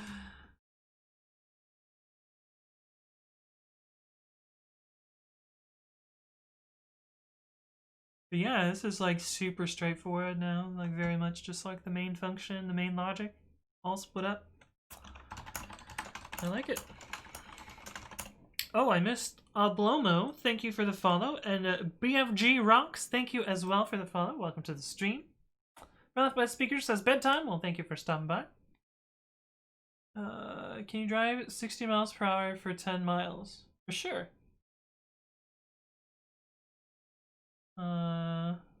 Yeah, easy.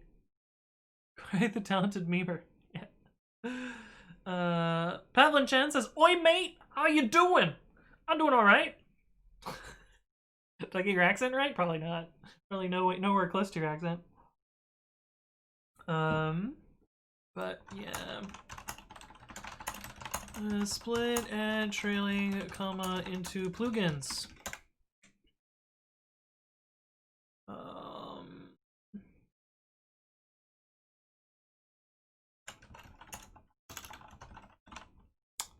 How did that pass before?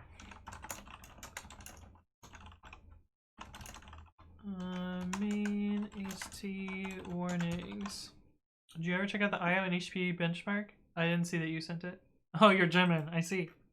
What is the reason you use generator none versus iterator X? So iterator is technically the wrong type. I guess it works fine in this case. But if I wanted to use this as a generator, it wouldn't work. This is actually a case where, you know, this is fine.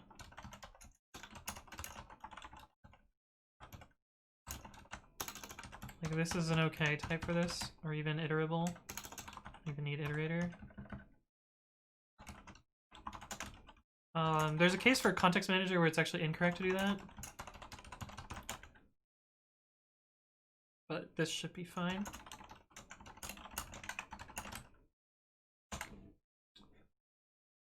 Alright, let's look at somebody's heavily sandbagged metrics. See what they do that's dumb. Read from file. Yeah, they're reading the entire file into memory at once. How large is their test file? Their test file is tiny. So this isn't actually testing anything at all.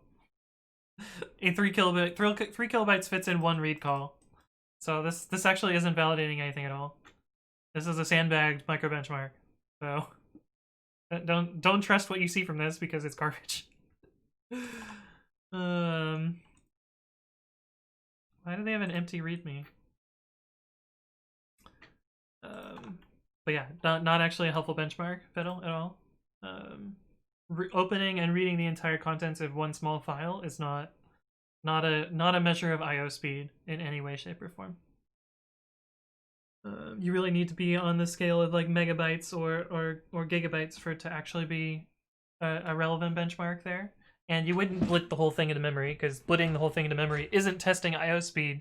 It's testing your string object resize. Like, that's all it's really doing there. And you know, depending on whether it's bytes or Unicode, like you're probably gonna have a difference there as well, because I doubt the Go code is, you know, turning it into glyphs. So you would probably want to do a binary read in Python, so you're apples to apples with Go. And yeah, there's like all sorts of stuff that you would want to do to actually make it a fair benchmark, and like that you're actually testing exactly the same thing on both sides. But yeah, loading a 3 kilobyte file is a fucking useless benchmark. Okay, what do we have left here? Main.py. Have this changing list. You know, in a way, we only ever use token here and here. Maybe, I wonder how much building this tuple is expensive here. I know it's micro optimized, but it might be better to not do that. Yeah, what's up, Dead Zeppelin? Thank you for the follow. Welcome to the stream. Hopefully you're doing well. But yeah, before I merge this and release this, I'm gonna validate this against a lot more code. But for now, I'm going to throw it up in a pull request and play with that later. All right. Because we actually, what are the 3 commits? Yeah, those seem fine.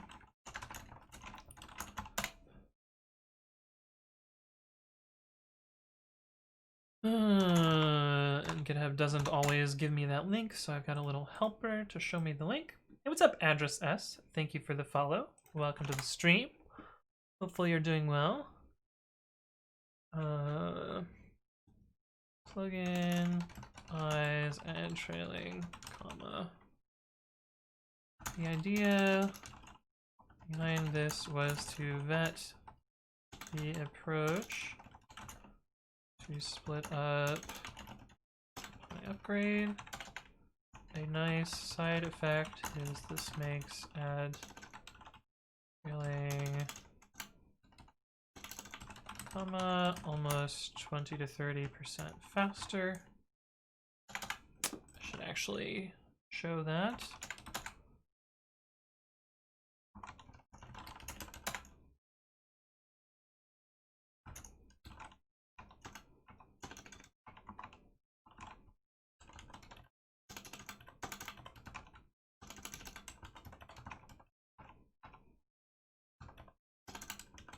Make it do the file multiple times just to give it the biggest advantage. We'll do this a few times to get like a best of 5.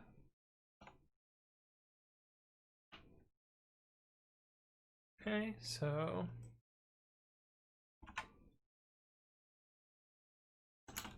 note these are best of 5. And we want to do vm new.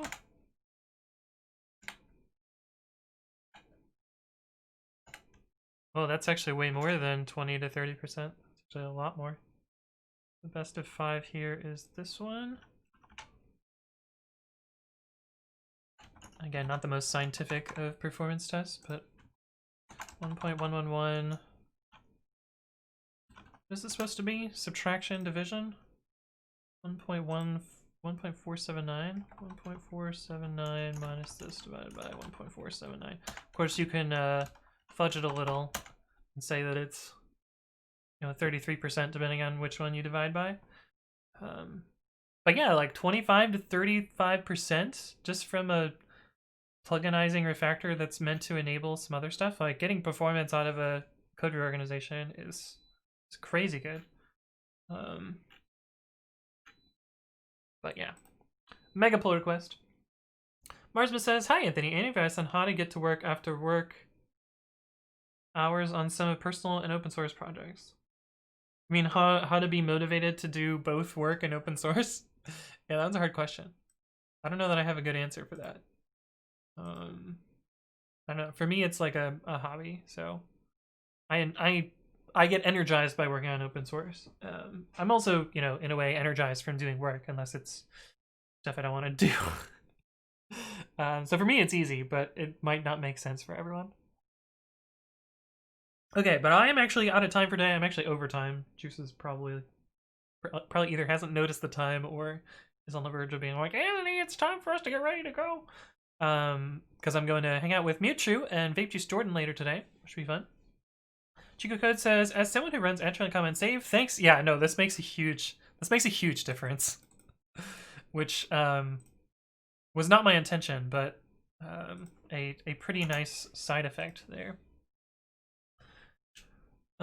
Is this the pluginize or the non-recursive parsing advantage? So about 10% of this is the non-recursive part, and the rest of it is due to the way that I am parsing the tokens at the end, which I needed to change how I did token parsing to implement the plugins. So it's about half and half of the performance improvements come from each of those two things. Astron says, solution, do CSS all day at work, then open source is more motivating. That's true, that's true. Dimitri Zozolin, thank you for the follow. Welcome to the stream. Alright, but this is going to wrap us up for today. My name is Anthony. I upload my previous content to YouTube, That is youtube.com/AnthonyWritesCode, where you can check out previous streams or educational videos that I update daily. So stuff about Python, Linux, DevOps, Git, etc. Whatever you want to know, you ask questions and I answer them in videos. I also answer them on stream as well, and sometimes I take the stream questions and move them over to videos. You know the whole spiel. I normally stream Monday, Wednesday, Friday, and Saturday, and I announce my streams in 2 places. One of those is twitter.com/codewithanthony, where I'll basically say what I'm going to work on, and then sometimes we work on it. We kind of got sidetracked on doing this part and decided to do the plugin frameworky stuff today instead of actually working on 604. But all the stuff that I did today will make it much, much easier to work on 604 later. I also announced them on the Discord, and you all are free to join, so leave a follow, subscribe, etc. in all those places. Thank you, Chico Codes, for posting the YouTube link. Appreciate that. And thank you all for stopping by. It's a really fun stream today, and let's go find someone to raid.